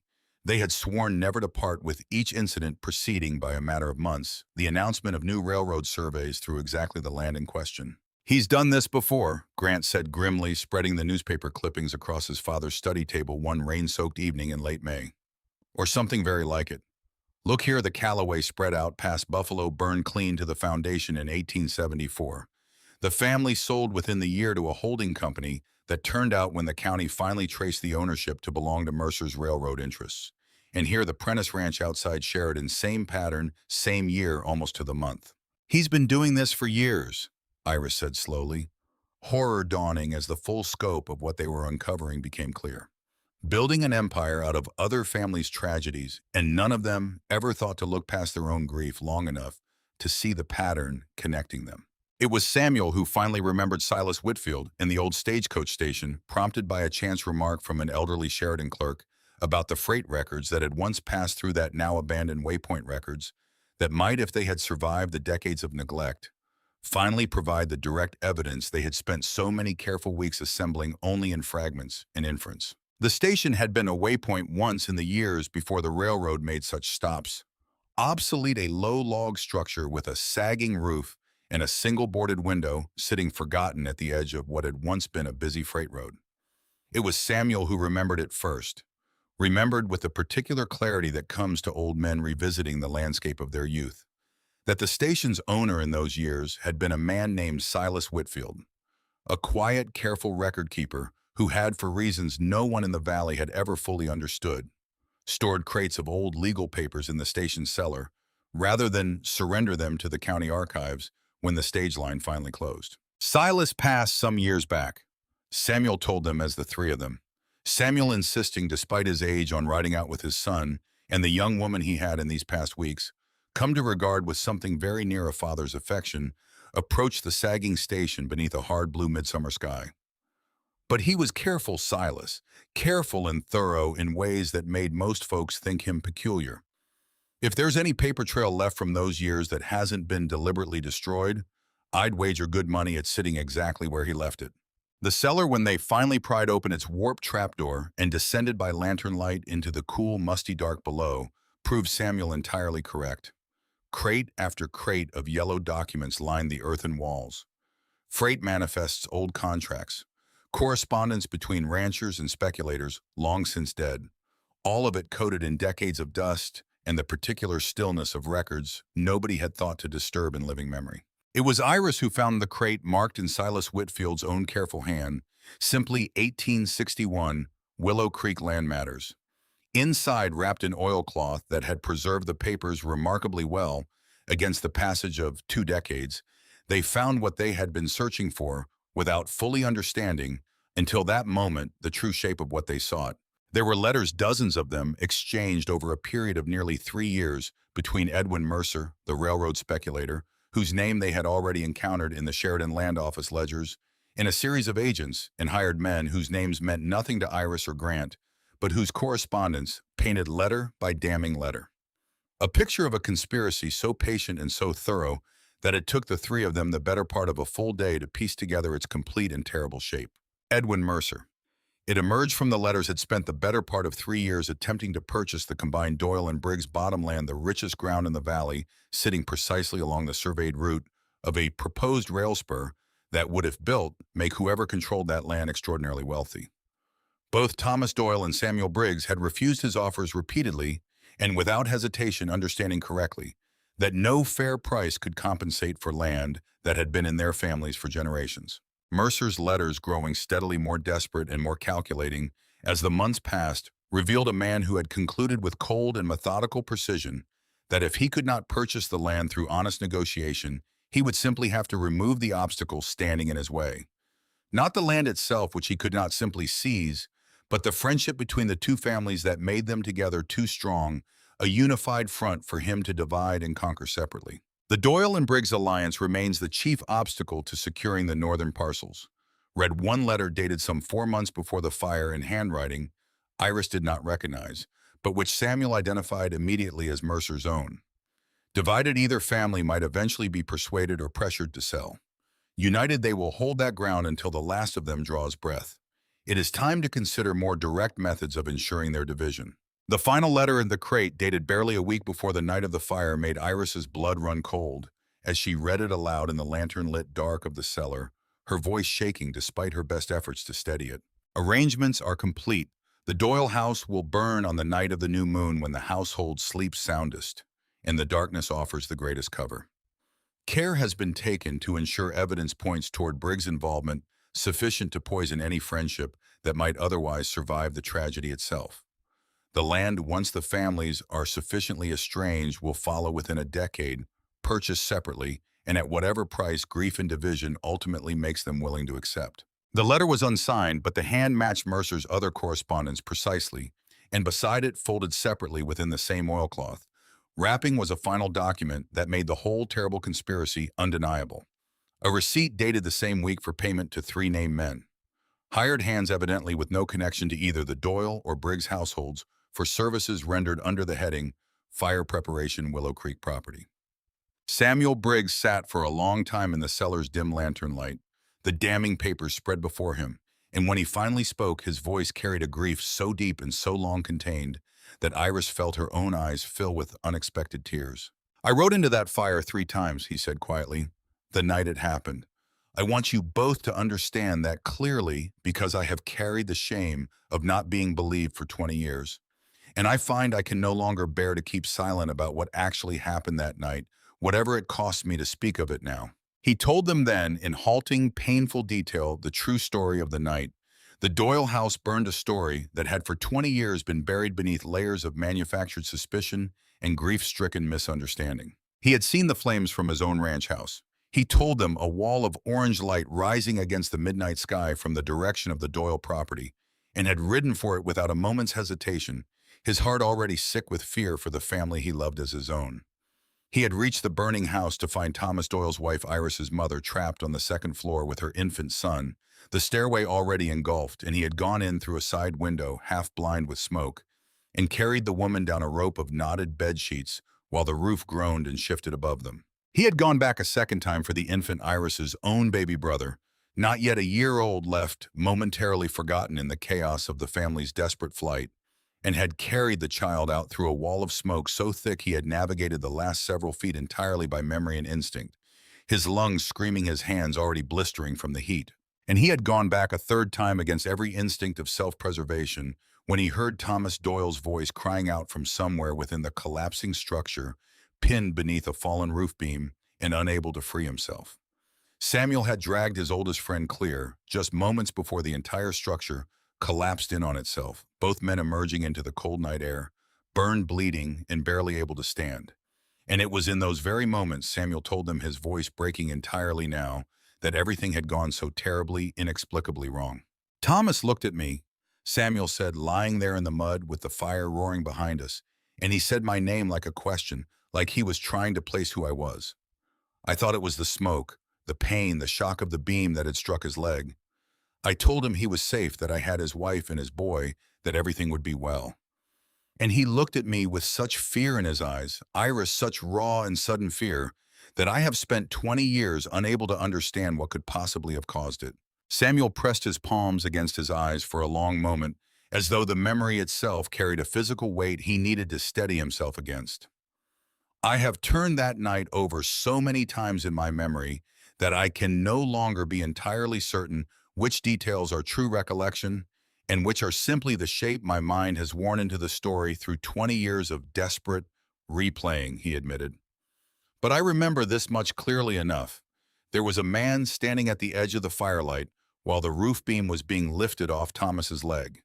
A stranger to me, dressed well for a man out at such an hour in such weather, watching the whole scene with an attention that struck me even then, in the chaos of it all, as somehow wrong. I did not think of him again for years. I have thought of little else these past weeks since we began piecing together what Mercer's letters describe." "You believe he was there," Grant said slowly, "watching, waiting for the precise moment to plant his lie." "I believe it more with each passing day," Samuel said grimly. "A man patient enough to spend 3 years plotting a fire, and 20 more maintaining the lie that followed it, is certainly patient enough to stand at the edge of the flames himself, waiting for the one unguarded moment when a grieving injured man might believe anything he was told. Someone spoke to him, Iris said slowly, the final piece of the puzzle beginning at last to settle into place with terrible clarity.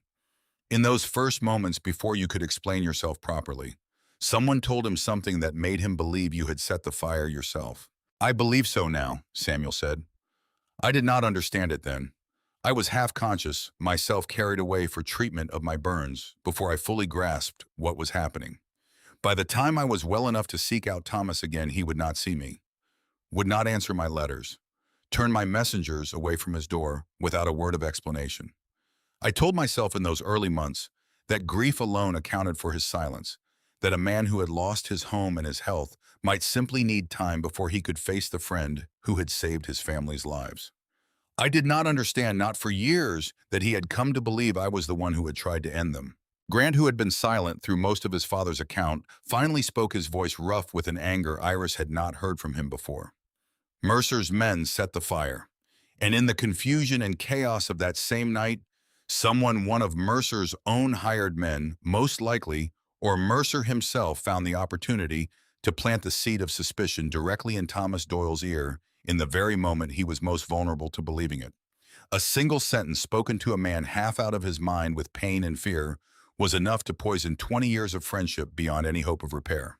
And it worked, Iris said softly, thinking of her father's lifelong warning, of the bitter conviction with which he had raised her to distrust every Briggs she might ever encounter, of the aching loneliness she now understood must have lived beneath that conviction, a man mourning for 2 decades.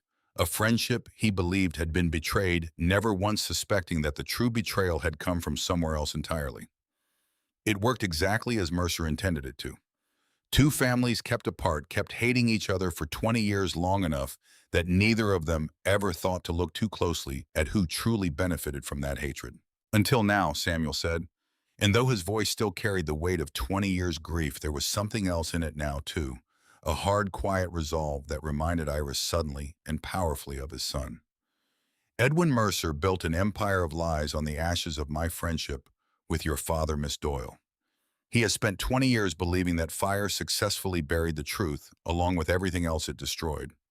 I intend to see that he learns otherwise, whatever the cost to any of us. Before they left the station, Samuel insisted on one final task: sorting through the remaining crates in the small hope of finding some record of Edwin Mercer's earlier life, some clue to what had made a man capable of such patient, calculated cruelty.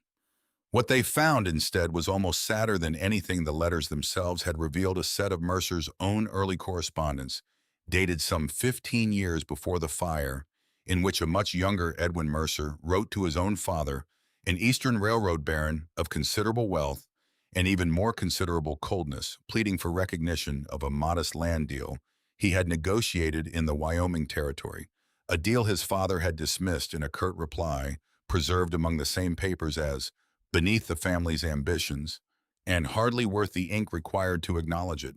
He spent his whole life trying to prove himself to a man who never once thought him capable of greatness. Samuel observed quietly, reading the brittle old letters by lantern light, and in the process he became something far worse than merely unremarkable. I find I cannot muster much sympathy for him, whatever unhappiness shaped him. A wounded man who chooses to wound others in turn has still made his own choice, whatever excuse his history might offer him. It doesn't excuse what he did, Iris agreed, but it helps explain it, perhaps. A man desperate enough to prove his own worth might convince himself that any cruelty serves a purpose grand enough to justify it. That has been the story of every tyrant this world has ever produced, Samuel said grimly, setting the old letters aside. Grand purposes built on other people's suffering. I have little patience left for men who mistake ambition for virtue, Miss Doyle, whatever wounds first set them on that path. They emerged from the stagecoach station's cellar into a bright, unforgiving midsummer afternoon. The crate of damning evidence carefully wrapped and secured to Samuel's saddle, and none of them spoke of what they had learned as they rode back toward Willow Creek, beneath a sky that had never seemed to Iris quite so vast or quite so indifferent to the small, terrible dramas of the humans living out their lives beneath it.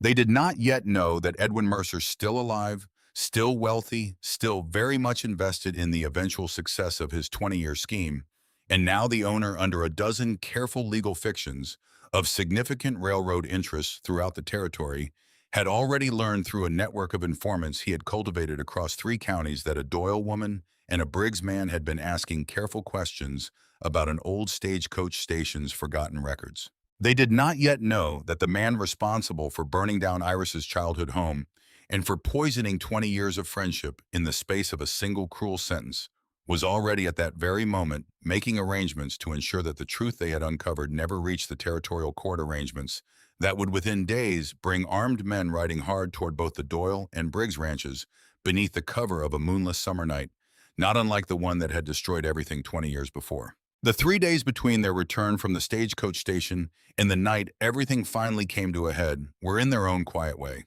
some of the most precious Iris would ever know. Precious precisely because neither she nor Grant yet understood how little time remained before the fragile peace they had built together would be tested by fire and gunpowder in equal measure. They had ridden together on the second of those 3 days to deliver the crate of evidence into the keeping of Sheriff Daniel Cade, a broad, unhurried man who had served Willow Creek's modest law enforcement needs for the better part of a decade, and who received the documents with the grave, methodical attention of a man who understood immediately the magnitude of what he was being handed. "This'll need to go before the territorial judge in Cheyenne," Cade said, paging carefully through Mercer's damning correspondence, his weathered face growing increasingly grim with each letter he read. "I want sworn statements from both your families and from that old typesetter you mentioned, if his memory holds up to formal questioning. This is the kind of evidence that ends a man's freedom for the rest of his natural life, assuming a jury believes it, which, given how thorough you two have been, I don't imagine will prove difficult." "How long before it's safe?" Grant had asked, and something in his voice, a wariness Iris had not heard from him before, made her realize he had already begun anticipating the very danger that would within days prove entirely justified. "Men like Mercer don't often go quietly," Cade admitted. "Not when they've built 20 years of wealth and standing on a lie this large. I'd counsel caution the both of you until this evidence is safely in the judge's hands and Mercer himself is behind bars where he can do no more mischief. Keep your ranches watchful. I'll ride out myself to serve the warrant within the week once I've had proper time to prepare the paperwork correctly. I'll not have some clever lawyer finding a technicality to free a guilty man because I rushed the filing." It was in hindsight exactly the delay Edwin Mercer needed to organize his final desperate response, though none of them in that moment fully understood how little time his network of informants would require to learn that his 20-year secret had finally been laid bare. The third day passed in a haze of cautious, hopeful ordinariness that Iris would later remember with a bittersweet tenderness, an afternoon spent teaching Callie and the other Briggs children a simple weaving pattern on a small handloom Iris had brought as a gift, an evening meal shared at the Long Briggs table with a warmth and ease that would have seemed impossible to imagine a year before, a quiet hour afterward spent alone with Grant on the porch, watching the last light fade from the western ridge. While he spoke haltingly and with obvious emotion of the future, he hoped they might build together once the shadow of the fire had finally lifted entirely from both their families. "I keep imagining it," he admitted, his hand finding hers in the deepening dusk. "A house somewhere along the old boundary line, maybe near that oak tree that survived the fire. Children who'll grow up thinking it perfectly ordinary that a Doyle and a Briggs should love each other instead of understanding it as some remarkable exception to a rule that governed their parents' whole childhoods." "I imagine it too," Iris said softly, leaning into his shoulder as the first stars began to emerge overhead. "More than I probably should given everything still unresolved. But I find I can't help myself, Grant. For the first time in my life, the future feels like something worth hoping for rather than simply enduring."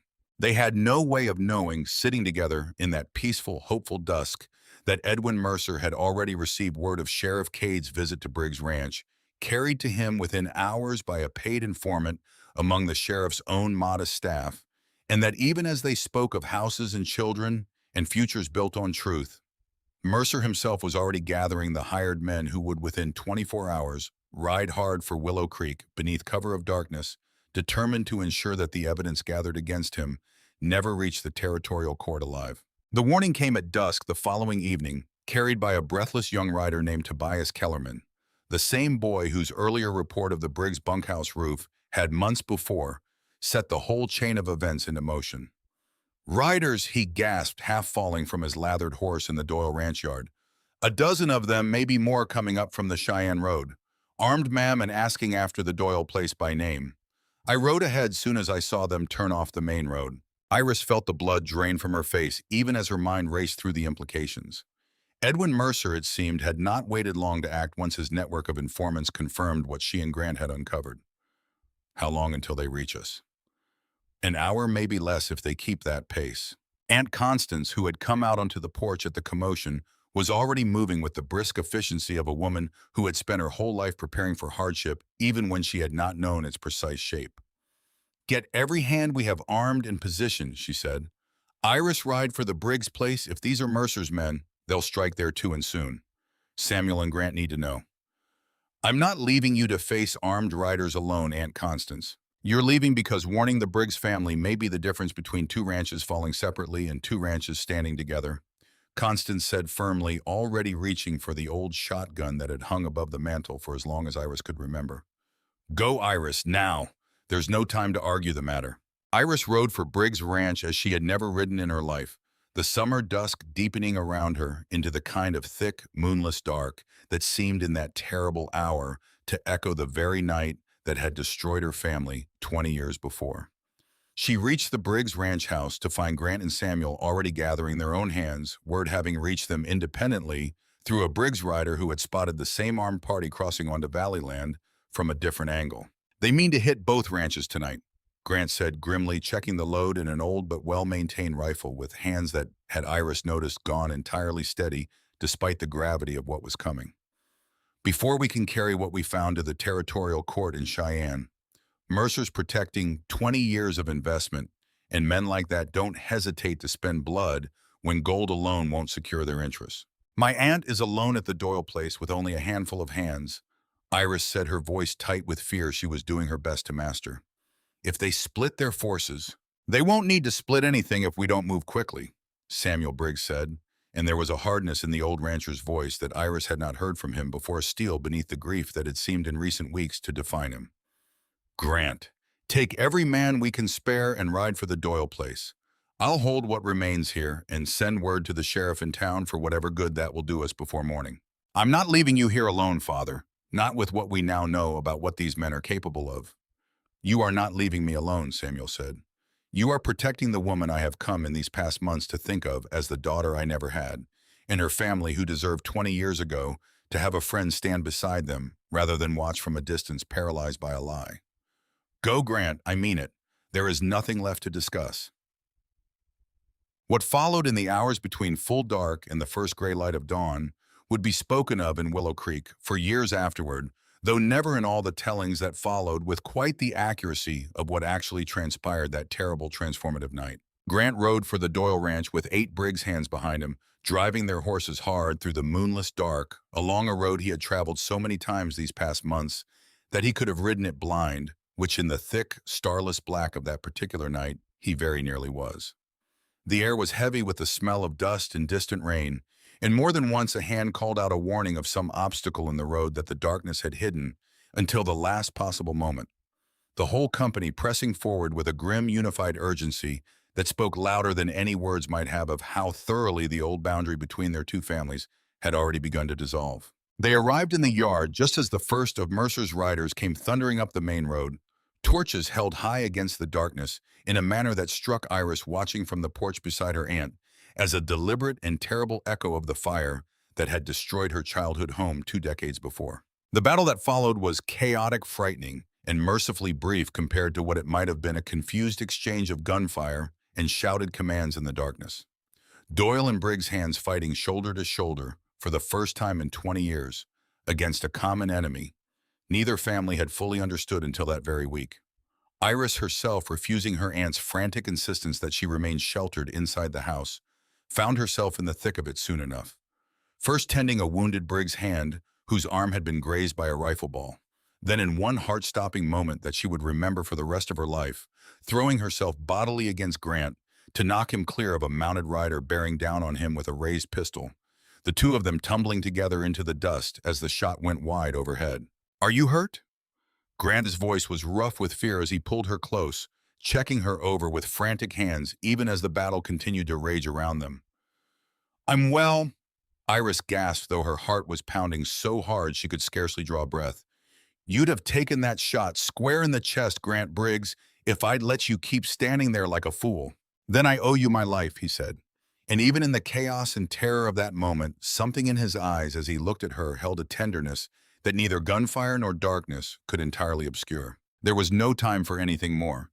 A shout went up from the direction of the Doyle barn, where flames had begun licking up one wooden wall, one of Mercer's riders in the confusion of battle, having managed to fling a torch against the old structure before being driven back by a well-aimed shot from one of the Doyle hands. Constance herself, Iris would learn later, had stood her ground through the worst of the fighting, with a composure that left even the hardened Briggs' hands murmuring admiration.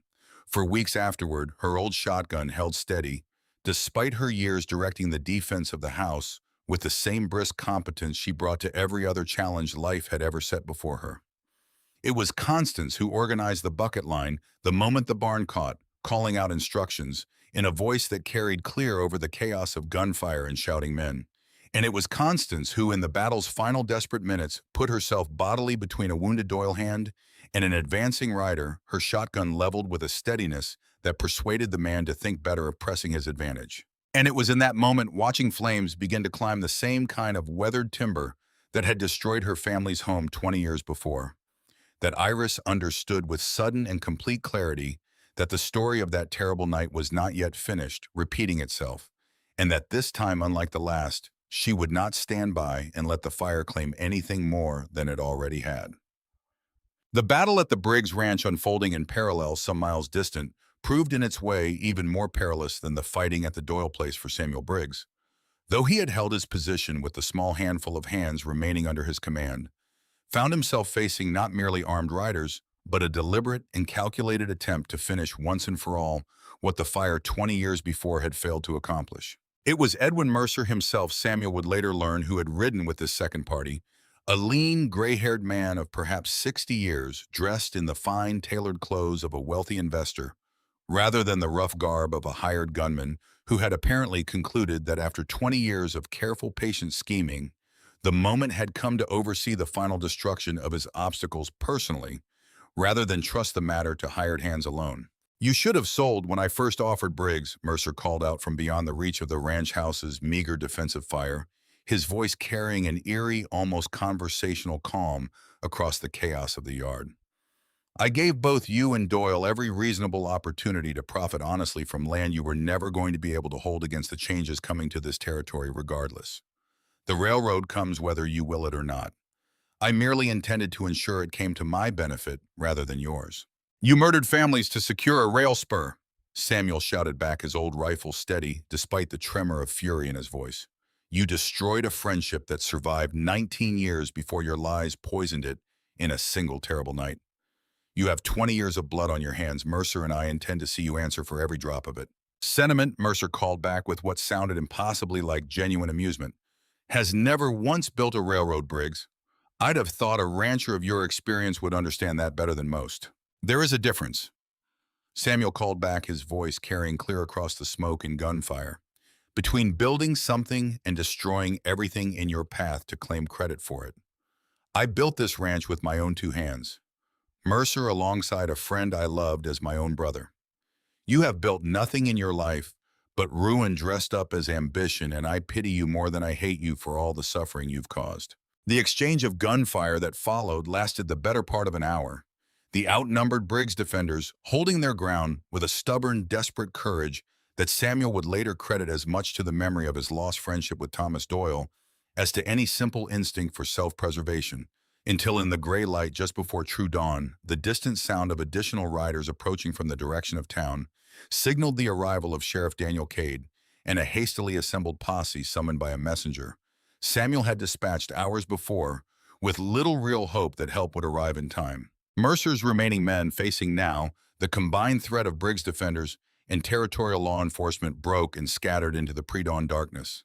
Several of them apprehended within the hour, others fleeing toward the mountains in a desperate bid for escape that would, in the days that followed, prove almost entirely futile against the determined pursuit that Sheriff Cade organized once the full scope of Mercer's 20-year conspiracy became clear. Edwin Mercer himself was taken alive, though not without a final desperate attempt to flee, That ended only when his own horse, spooked by the gunfire and confusion of the battle's final moments, threw him hard against the frozen ground of the Briggs ranch yard, leaving him too badly injured to do anything but surrender when Sheriff Cade's men finally closed in around him.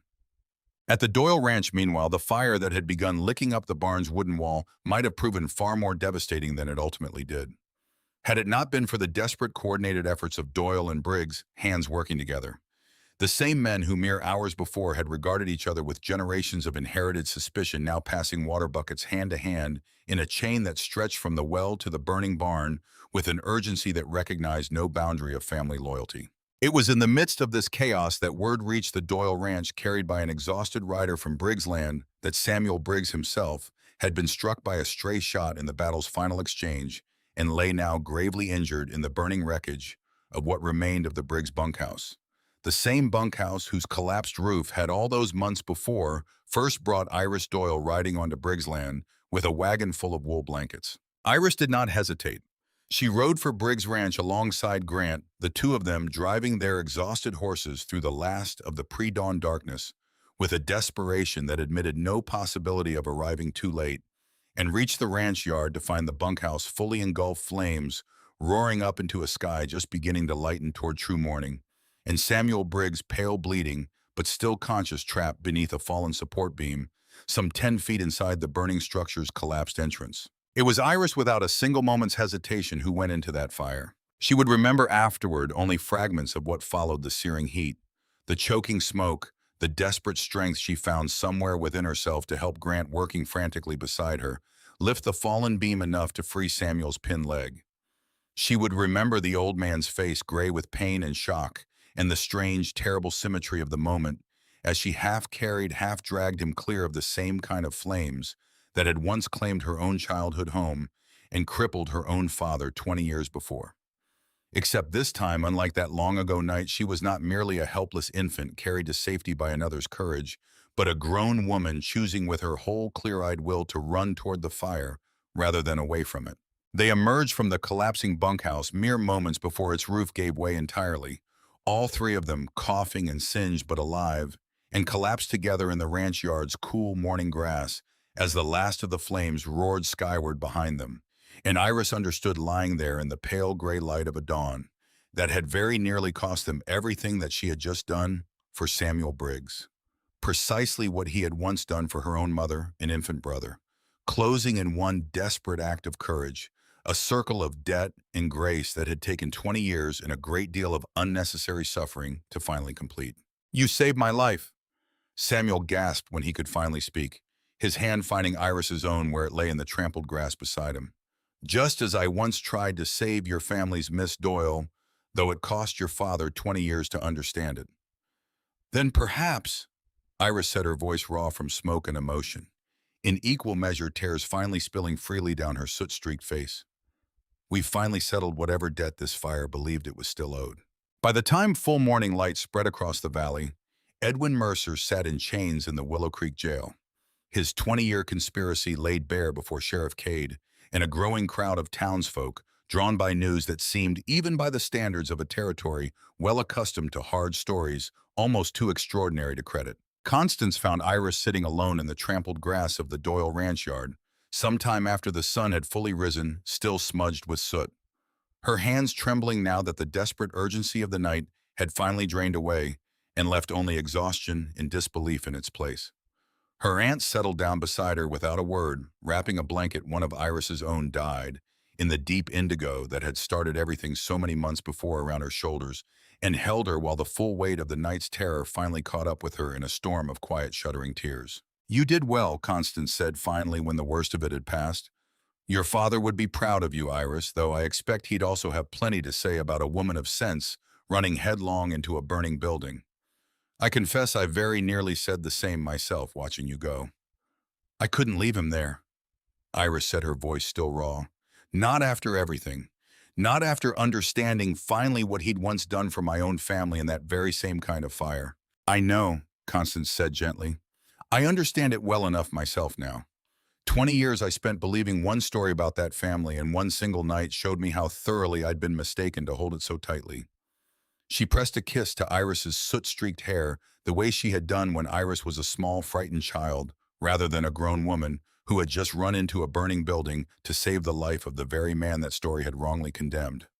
I'm glad more than I can properly say that you found the courage to question what the rest of us were too comfortable to examine.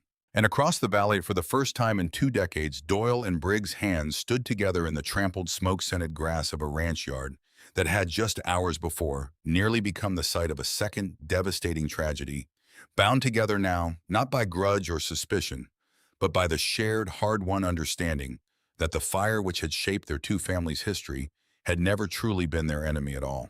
Their enemy had always been the lie built cleverly atop its ashes, and that lie at last, after 20 long years, had finally burned away.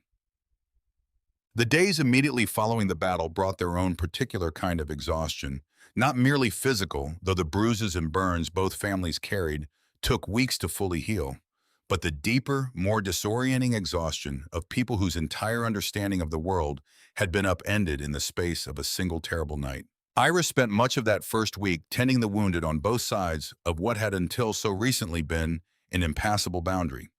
Briggs' hands recovering from gunshot wounds in the same ranch house where Doyle blankets now covered nearly every bed. Doyle hands nursing burns and bruises in a barn that Briggs' carpenters had arrived unasked to help rebuild within days of the fire that had damaged it. The strange, hesitant camaraderie that had first bloomed on the battlefield itself continued to deepen in these quieter aftermath days, old suspicions gradually giving way to the simple practical recognition that two families who had just fought and bled together for a common cause could hardly continue pretending in ordinary daylight that they remained enemies. Ezra Doyle, who had ridden into the thick of the fighting at his aunt's side, despite his earlier misgivings about Iris's growing attachment to Grant, found himself in the days that followed, working alongside the very Briggs' hands he had once regarded with such open suspicion, repairing fence line and rebuilding the damaged barn with a diligence that spoke louder than any apology he might have offered in words. It was Constance who finally coaxed a grudging acknowledgement from him some 10 days after the battle, as the two of them worked together mending a section of corral fence. "I judged too quickly," Ezra admitted, not quite meeting his aunt's eyes. "I let 20 years of stories do my thinking for me instead of trusting what I could see plainly enough with my own eyes if I'd only bothered to look." Iris was right to trust him. I owe her an apology, I expect, and I mean to give it properly once I've found the words that do the matter justice. "See that you do," Constance said, though not unkindly, "and see that you remember the lesson longer than it takes the bruises to fade Ezra Doyle. This valley has spent 20 years letting old stories do its thinking. I'd like to believe we've all learned better than that going forward." Samuel Briggs, for his part, spent much of that first week in a state of quiet, overwhelmed gratitude that Iris found almost harder to witness than his earlier grief had been. The old rancher moved to unguarded tears on more than one occasion by some small kindness offered by a Doyle hand, some casual gesture of trust that would have seemed impossible mere weeks before. He insisted over Iris's own protests on personally overseeing the repair of every piece of Doyle property damaged in the fighting, working alongside the hired carpenters with his own two hands despite his advancing years and the injuries he had so recently suffered. "I have 20 years of neighborliness to make up for," he told Iris when she finally protested that he ought to be resting rather than hauling lumber at his age. "I don't intend to squander a single day of whatever time remains to me, Miss Doyle, now that I finally understand how much of it was wasted on a grief that never should have divided us in the first place." Edwin Mercer's trial, when it finally convened some weeks later in the territorial courthouse at Cheyenne, drew spectators from across 3 counties, the scope and audacity of his 20-year conspiracy having become by that point common knowledge throughout the region.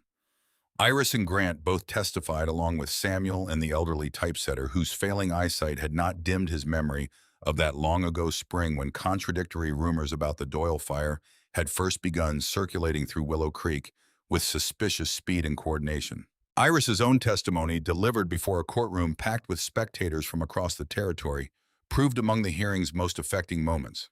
She spoke plainly of the pocket watch hidden in her grandmother's loom of her father's final unsigned letter, confessing a truth he had never found courage to speak aloud of the 20 years of inherited hatred that had shaped her entire childhood, around a lie she had never once thought to question until circumstance forced the question upon her. She watched as she spoke. Several members of the jury exchanged glances heavy with the particular sorrow of people recognizing in her account something of their own community's collective failure to look more closely at a story too comfortable to challenge. "I do not ask this court for vengeance," she told the judge in words she had turned over carefully in the days before the hearing, wanting to be certain she said exactly what she meant. "I ask only that the truth be recorded plainly so that no other family in this territory need spend 20 years grieving a friendship destroyed by a stranger's convenient lie.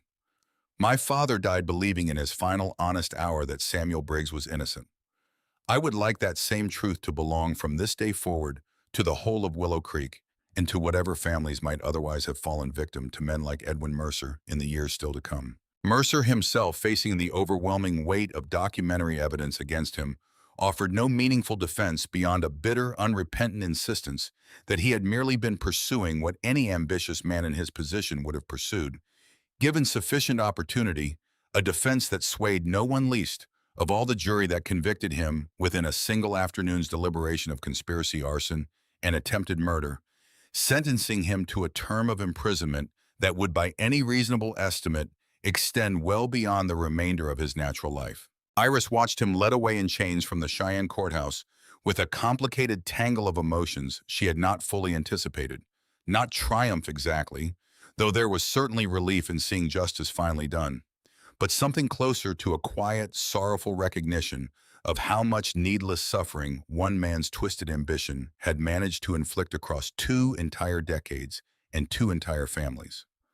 She thought of her father's crippled leg, of Samuel's 20 years of unexplained estrangement from his dearest friend of her own childhood, shaped so thoroughly by a hatred she now understood to have been entirely manufactured for another man's profit, and found herself grateful above all else that the truth had finally emerged in time to prevent that same manufactured hatred from claiming anything more. Willow Creek's territorial court hearing lasted the better part of 3 days, and by the time it concluded, Edwin Mercer's 20-year conspiracy had been laid out in such damning and exhaustive detail. The letters, the payment receipts, the sworn testimony of the elderly typesetter from the Sheridan Register, and finally Mercer's own bitter, unrepentant confession, offered only after the weight of evidence made denial impossible, that even the most stubborn holdouts in the valley, the old-timers who had spent 2 decades nursing grudges, too comfortable to easily surrender, found themselves unable to argue with what the law had now made plain and permanent record. Samuel Briggs had not set the fire that destroyed the Doyle homestead. He had, in fact, very nearly died trying to save the very family the whole valley had spent 20 years believing him to have wronged. The news moved through Willow Creek the way news of that magnitude always did in a small frontier town. First as disbelieving whispers exchanged over the mercantile counter, then as louder and more astonished conversation at the church social that followed the hearing's conclusion, and finally within a matter of weeks as a settled and accepted truth that reshaped in ways both large and small the fabric of the entire community. Old friendships that had been quietly strained by 20 years of divided loyalty began tentatively to mend. Families who had avoided each other at gatherings for 2 decades found themselves, almost despite their own lingering wariness, exchanging cautious pleasantries once more. And at the center of it all, Iris Doyle found herself in the weeks following the hearing, navigating a strange and unfamiliar kind of grief. Not for a story she had lost exactly, but for the version of her father she had spent her whole life believing she understood. She spent long hours that summer walking the old boundary line between the 2 ranches, now marked only by the occasional weathered fence post left standing as a kind of quiet memorial to what had once divided the land so completely, turning over in her mind everything she had learned about her father's final years. She thought of the countless evenings he had sat by the fire staring into the flames, with an expression she had always attributed simply to the pain of his crippled leg, never once suspecting that some deeper, more complicated grief lay beneath the physical suffering. The grief of a man who had lost not only his home and his health to that terrible fire, but also through a cruel stranger's single whispered lie, the truest friendship of his life. She found herself in these long contemplative walks, growing gentler in her memory of her father than she had perhaps been capable of in the raw years immediately following his death. She had grieved him certainly in the ordinary way a daughter grieves a beloved parent, but she understood now that she had also, without quite realizing it, carried a quiet resentment toward him. These past 2 years, resentment for the hatred he had planted in her so early and so thoroughly that she had never thought to question it until circumstance forced the question upon her.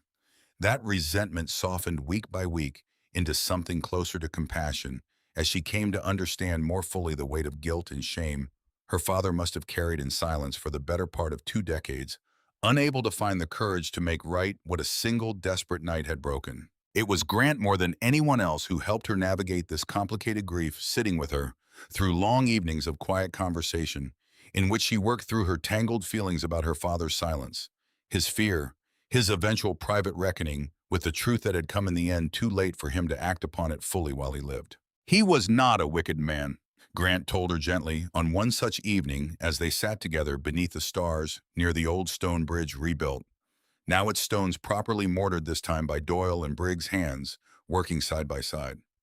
He was a frightened man badly injured and reeling from unimaginable loss, who believed a cruel lie in the worst possible moment of his life, and then found himself too ashamed of that belief to ever properly examine it.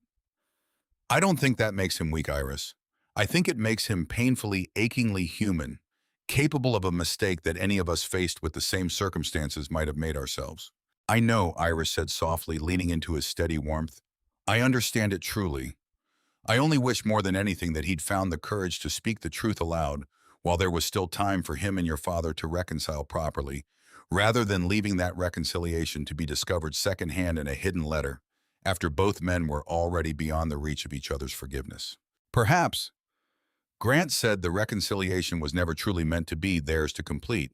Perhaps it was always meant to fall to us to build from the wreckage of their unfinished friendship, something neither of them managed to achieve in their own lifetimes. He drew her closer, pressing a gentle kiss to her temple. I find some comfort in that thought, at least, that their story, however incomplete, gave rise to ours, that whatever they lost, we might yet be able to reclaim on their behalf. It was in this spirit of patient, deliberate healing that Iris finally worked up the courage some weeks later to properly sort through the remainder of her father's belongings, a task she had avoided since his death. First out of simple grief, and later she now understood out of a subconscious fear of what further truths might be waiting among his private effects. She found the letter 3 weeks after the hearing concluded, tucked inside a small tin box among her father's few remaining personal effects. The ones Constance had kept carefully stored in a trunk in the attic since Thomas Doyle's death, 2 years before, effects that Iris, in the raw grief of her father's passing, had never before found the strength to properly sort through. The letter was dated barely a month before her father's death, written in a hand grown shaky with age and illness, and it was addressed with heartbreaking simplicity to no one at all, as though Thomas Doyle had written it, not knowing whether he would ever find the courage to deliver it or to whom exactly it ought to be delivered. I have carried a lie in my heart for 19 years. The letter began, and I find now that my body is failing me faster than my conscience can outrun it, that I can no longer bear the weight of it alone. Iris read the letter through twice before she trusted herself to fully absorb what it contained, sitting alone in the quiet of her weaving shed, with the afternoon light slanting gold through the window. And by the time she finished the second reading, her face was wet with tears she made no effort to wipe away. Her father, it emerged, had learned the truth of Samuel Briggs's innocence years before his death, not through any dramatic revelation, but through a slow, creeping accumulation of doubt that had built steadily over 2 decades until in his final months it had hardened into a certainty he could no longer deny. A chance conversation with a dying ranch hand who had once worked briefly for a man matching Edwin Mercer's description. A half-remembered detail about the voice that had spoken to him in those chaotic first moments after the fire, a voice that had never in truth belonged to Samuel Briggs at all, but to some other man entirely, one whose face Thomas had never clearly seen through the smoke and the pain and the terror of that terrible night. I told myself for so many years that I remembered clearly what happened. The letter continued. I have since come to understand that grief and fear are poor historians, and that the mind in its most desperate hours will believe whatever it is offered if the offering comes wrapped in enough apparent kindness and urgency. Someone spoke to me that night in the confusion after the beam struck my leg and told me Samuel Briggs's men had set the fire to clear our land. I believed it absolutely because I was in agony and frightened for my wife and children, and because belief in that moment required no evidence beyond the desperate need to understand why such horror had befallen my family. I have spent 19 years unable to forgive myself for the ease with which I surrendered a lifetime's friendship to a single unverified claim spoken by a stranger in the dark. I do not know how to undo what my silence has cost Samuel, his good name in this valley. My own daughter, a childhood free of inherited hatred, and myself the friendship of the truest brother I ever knew outside of blood. I am too great a coward even now to face Samuel directly and confess what I have come to suspect. I tell myself there will be time yet that my health may yet improve enough to permit the conversation I owe him. I fear in my more honest moments that I am simply delaying an accounting I am not brave enough to make. If this letter is ever found, and if by some grace of God love ever finds its way across the fence our two families have built between them, I ask only this of whoever reads it: do not let our children carry the weight of our mistakes. Let them build something better from the ashes of what our fear destroyed. The letter was unsigned save for a single initial TD, but Iris did not need a signature to recognize her father's voice in every trembling, heartbroken word. She rode for Briggs Ranch that same afternoon, the letter carried carefully against her heart, and found Grant in the north pasture repairing a section of fence that had in recent weeks come to feel less like a boundary between enemy territories and more like simply the practical dividing line between two ranches whose families had at long last begun learning how to be neighbors again. She did not speak at first. She simply handed him the letter and watched his face as he read it, watched the same slow progression of grief and understanding move across his features that had moved across her own that morning. And when he finally lowered the page, his eyes were bright with unshed tears. He knew, Grant said quietly. Your father knew before he died that my father was innocent, and he never found the courage to say so aloud. He was dying, Iris said, and frightened and ashamed of what I think must have felt to him like an unforgivable betrayal of a friendship he'd valued above almost everything else in his life. I don't excuse his silence, Grant, but I understand it better now than I did this morning. Grant was quiet for a long moment, looking out across the pasture toward the distant line of the Briggs ranch house where smoke rose peacefully from the chimney into a clear summer sky. My father should see this, he said finally. Whatever grief it brings him, I think he's owed the chance to know that his oldest friend found his way in the end to the truth, even if he never found the courage to speak it aloud while he lived. They rode together to show Samuel the letter, and the old rancher wept openly upon reading it. Not, he told them afterward, tears of renewed grief, but tears of something closer to release, the final unknotting of a wound he had carried unacknowledged for 2 decades. He forgave me in the end, Samuel said softly, pressing the letter carefully closed as though it were something infinitely fragile. Or perhaps it's truer to say he forgave himself in coming to understand that I had never wronged him at all. I only wish... His voice caught and he shook his head slowly, unable to complete the thought. You wish you'd had the chance to speak with him once more before he died, Iris finished gently. I wish that more than I have words to properly express, Samuel admitted. But I find holding this letter that I have something almost as precious, the certain knowledge that whatever doubt poisoned our friendship, it did not survive him. Thomas Doyle died believing in his heart that I was innocent. That is a gift I did not expect to receive, and I intend to honor it for whatever years remain to me. The months that followed brought a slow, steady transformation to Willow Creek that no one, not Iris, not Grant, not even Samuel Briggs himself, who had spent 2 decades believing such reconciliation impossible, could have fully anticipated.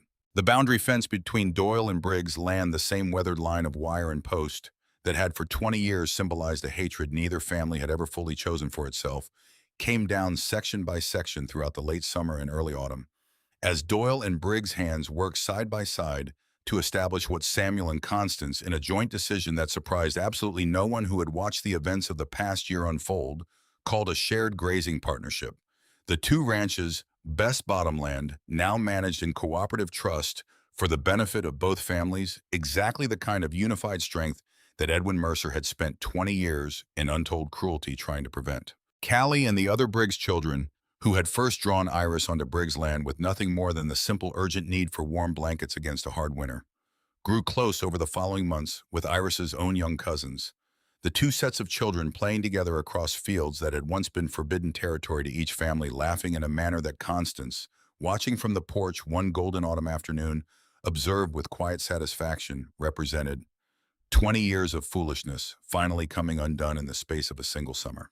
And Grant Briggs, on an evening in early October, when the cottonwoods along the creek had turned the same deep gold that had marked the very first winter of Iris's acquaintance with his family, brought her to stand beneath the ancient oak tree at the center of what had once been the boundary line between their two properties. A tree old enough, Samuel had told them, to have survived the fire itself, its trunk still bearing faintly the scorch marks of that terrible night 20 years before, though new growth had long since begun to heal over the old wound. "I've thought a great deal," Grant said, "about what it means to build something lasting from land that carries so much history, some of it beautiful and a great deal of it painful. I've thought about my father and yours, and the friendship that survived 19 good years before a single terrible night and a single cruel lie very nearly destroyed it beyond repair. And I've thought more than anything else about what it would mean to build something new here, something strong enough to survive whatever storms might come, the way this old oak survived the fire that destroyed everything around it." He knelt then beneath the tree's spreading branches, and Iris felt her heart swell with a joy so complete it left very little room for the old grief that had for so long defined her understanding of what it meant to carry the name Doyle. "Iris Doyle," Grant said, "I have loved you since the first afternoon you rode onto my family's land with a wagon full of blankets and a heart far braver than you gave yourself credit for. I have watched you run into a burning building to save my father's life and stand steady in the face of gunfire to save my own, and face down 20 years of inherited hatred with nothing but your own clear-eyed courage to guide you. I can imagine no finer partner for whatever years remain to either of us, and no better way to honor everything our fathers lost than to build together exactly the kind of unity that a wicked man once believed he could destroy forever. Will you marry me?" "Yes," Iris said before he had even fully finished the question, tears of pure happiness spilling freely down her face as he rose to gather her into his arms beneath the old oak's golden canopy. "Yes, Grant Briggs, 1,000 times yes." The months between their engagement beneath the old oak and the wedding itself passed in a season of quiet, industrious joy that Iris would remember for the rest of her life as among the sweetest of her entire existence. Autumn gave way to a long, hard Wyoming winter, but it was a winter unlike any Iris had known before. Not the bleak, isolating cold of her earlier years, but a season filled with warmth borrowed from every corner of two families, now steadily merging into one. She spent long afternoons in her weaving shed, crafting her own wedding linens, working alongside Callie, who had grown remarkably skilled with a needle in the years since Iris had first wrapped her in indigo wool, the two of them filling the small workshop with easy laughter and companionable silence in equal measure. Constance and Samuel, who had discovered in each other an unexpected friendship built on shared grief and shared relief in equal measure, took to spending long evenings together over cards and conversation, until Grant began with considerable amusement to tease his father about intentions that Samuel steadfastly refused to confirm or deny. Grant himself spent the winter months overseeing the construction of a modest but sturdy new ranch house, built with his own hands alongside a crew of Doyle and Briggs men, working in a harmony that would have seemed impossible to imagine 2 years before, situated precisely where he had first proposed near the old oak tree, straddling what had once been the rigid boundary line between two hostile properties and was now simply open, shared, and thriving grazing land. He would not let Iris see the house's progress, insisting with a stubbornness she found utterly endearing that she wait until it was finished to view her new home in full, and so she contented herself instead with imagining it piece by piece from the fragments he let slip during their long winter evenings together. A wide porch facing west toward the mountains. A stone hearth built from rock gathered along the very creek where their two families' properties had once met in uneasy silence. A weaving room set aside specially for her with windows positioned to catch the best of the morning light. There were harder days too amid all that quiet joy moments, when old wounds resurfaced unexpectedly, when a neighbor's lingering suspicion or a careless remark at the mercantile reminded them both that not every heart in Willow Creek had healed as completely or as quickly as their own. Mrs. Pruitt, true to her nature, continued to offer pointed commentary on the engagement whenever opportunity presented itself, though even she, by the following spring, had begun to soften considerably, moved despite herself by the evident happiness radiating from both families whenever they gathered together in public. "I confess I did not expect to live long enough to see a Doyle and a Briggs standing together at the same church social, laughing over the same joke," the old school teacher admitted to Constance one Sunday afternoon, watching Iris and Grant across the churchyard, deep in easy conversation with a cluster of children from both families. "I begin to think I owe your niece an apology for some of my earlier remarks, Constance, though I confess pride makes the words slower to come than perhaps they ought to be." "Pride is a poor substitute for grace, Ellen," Constance replied, not unkindly. But I've found most of us arrive at grace eventually given sufficient time and sufficient evidence. I'd say the evidence in this particular case speaks for itself. By the time the last snow melted from the high peaks and the cottonwoods along the creek began budding their first tender green leaves, the new ranch house stood complete, a handsome, welcoming structure that Grant finally revealed to Iris on a bright March afternoon, walking her through each carefully built room with the quiet pride of a man who had poured every ounce of his devotion into its construction. She wept, standing in the weaving room he had built especially for her, its wide windows flooding the space with exactly the kind of clear northern light a weaver dreams of and understood in that moment, that whatever grief the past had cost either of their families, the future they were building together promised to be worth every difficult step it had taken to arrive at this particular golden afternoon. They were married the following spring on a clear April morning beneath that same ancient oak tree, its branches now heavy with new green leaves that seemed to everyone gathered for the ceremony a fitting symbol of everything the past year had accomplished. Samuel Briggs stood beside his son with tears of unashamed joy in his eyes. Aunt Constance, resplendent in her best Sunday dress, gave the bride away with a pride that needed no words to convey. And gathered around them in a scene that would have seemed impossible to imagine, just 18 months before, stood Doyle and Briggs families together, cousins and ranch hands and neighbors from every corner of Willow Creek, all of them witness to a union that represented, in the most literal sense possible, the healing of a wound 20 years in the making. During the wedding celebration that followed, held in the wide meadow between the two ranch houses beneath strings of lanterns and the first bright stars of an early spring evening, Constance drew Iris aside with an expression that suggested she had been saving something important for precisely this moment. "I found this among your father's things," she said, pressing a small sealed envelope into Iris's hands. "Some months back, tucked inside the family Bible, where I imagine he believed it would eventually be found by whoever needed it most. I confess I did not have the heart to give it to you. Before now, I wanted you to have this day, first unburdened by whatever grief it might carry before you faced whatever final words your father left for you." Iris opened the envelope with trembling hands and found inside a single page, written in her father's careful hand during what must have been one of his final lucid days, addressed this time not to no one in particular, but directly and unmistakably to her. "My dearest Iris," the letter began, "if you are reading this, I expect a good deal of time has passed since my death, and I hope with my whole heart that whatever years have passed have been kind to you. I have already confessed in another letter I have not found the courage to deliver the terrible mistake that shaped so much of your childhood, the false belief in Samuel Briggs's guilt that I allowed to poison your understanding of the world before you were even old enough to form your own judgments. I will not repeat that confession here. I will only say this as plainly as I know how: whatever hatred I taught you, however unintentionally, was never a gift. It was a burden, and I'm sorrier than I have words to express that I placed it on your shoulders before you were old enough to choose whether to carry it. If love ever finds its way across the fence we built, and I begin to suspect in my final days that such a thing may yet be possible if the universe holds even a fraction of the grace, I hope it does, please, my darling girl. Do not let our children carry our mistakes. Build something better than the hatred I handed you. Build something worthy of the friendship I was too afraid in the end to properly honor while I still had the chance. I love you more than any words I have ever managed to write. I am so very proud of the woman you have become, and I trust whatever choices lie ahead of you that you will make them with a wisdom and a courage that far exceeds my own. Your loving father, Thomas Doyle." Iris stood beneath the lantern light with her father's final letter pressed against her heart, tears streaming freely down her face, and felt Grant's steady hand come to rest against the small of her back, offering silent comfort without need for words. "He knew," she whispered when she could finally speak. "Somehow, even before either of us understood it ourselves, he knew this might be possible.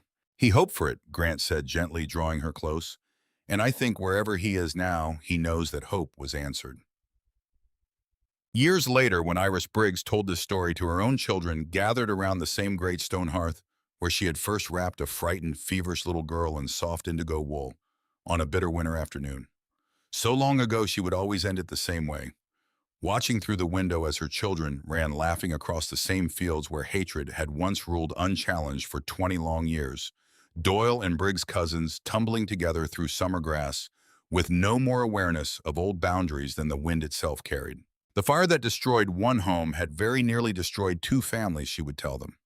It had taken 20 years and a great deal of unnecessary suffering, and the quiet, stubborn courage of two people willing to question everything they had been raised to believe before the truth finally rose from those old ashes and set two families free. But love in the end, patient, unyielding, and far stronger than any lie built to smother it, had proven the only thing strong enough to finally extinguish a fire that had burned unseen and unaddressed for far too long.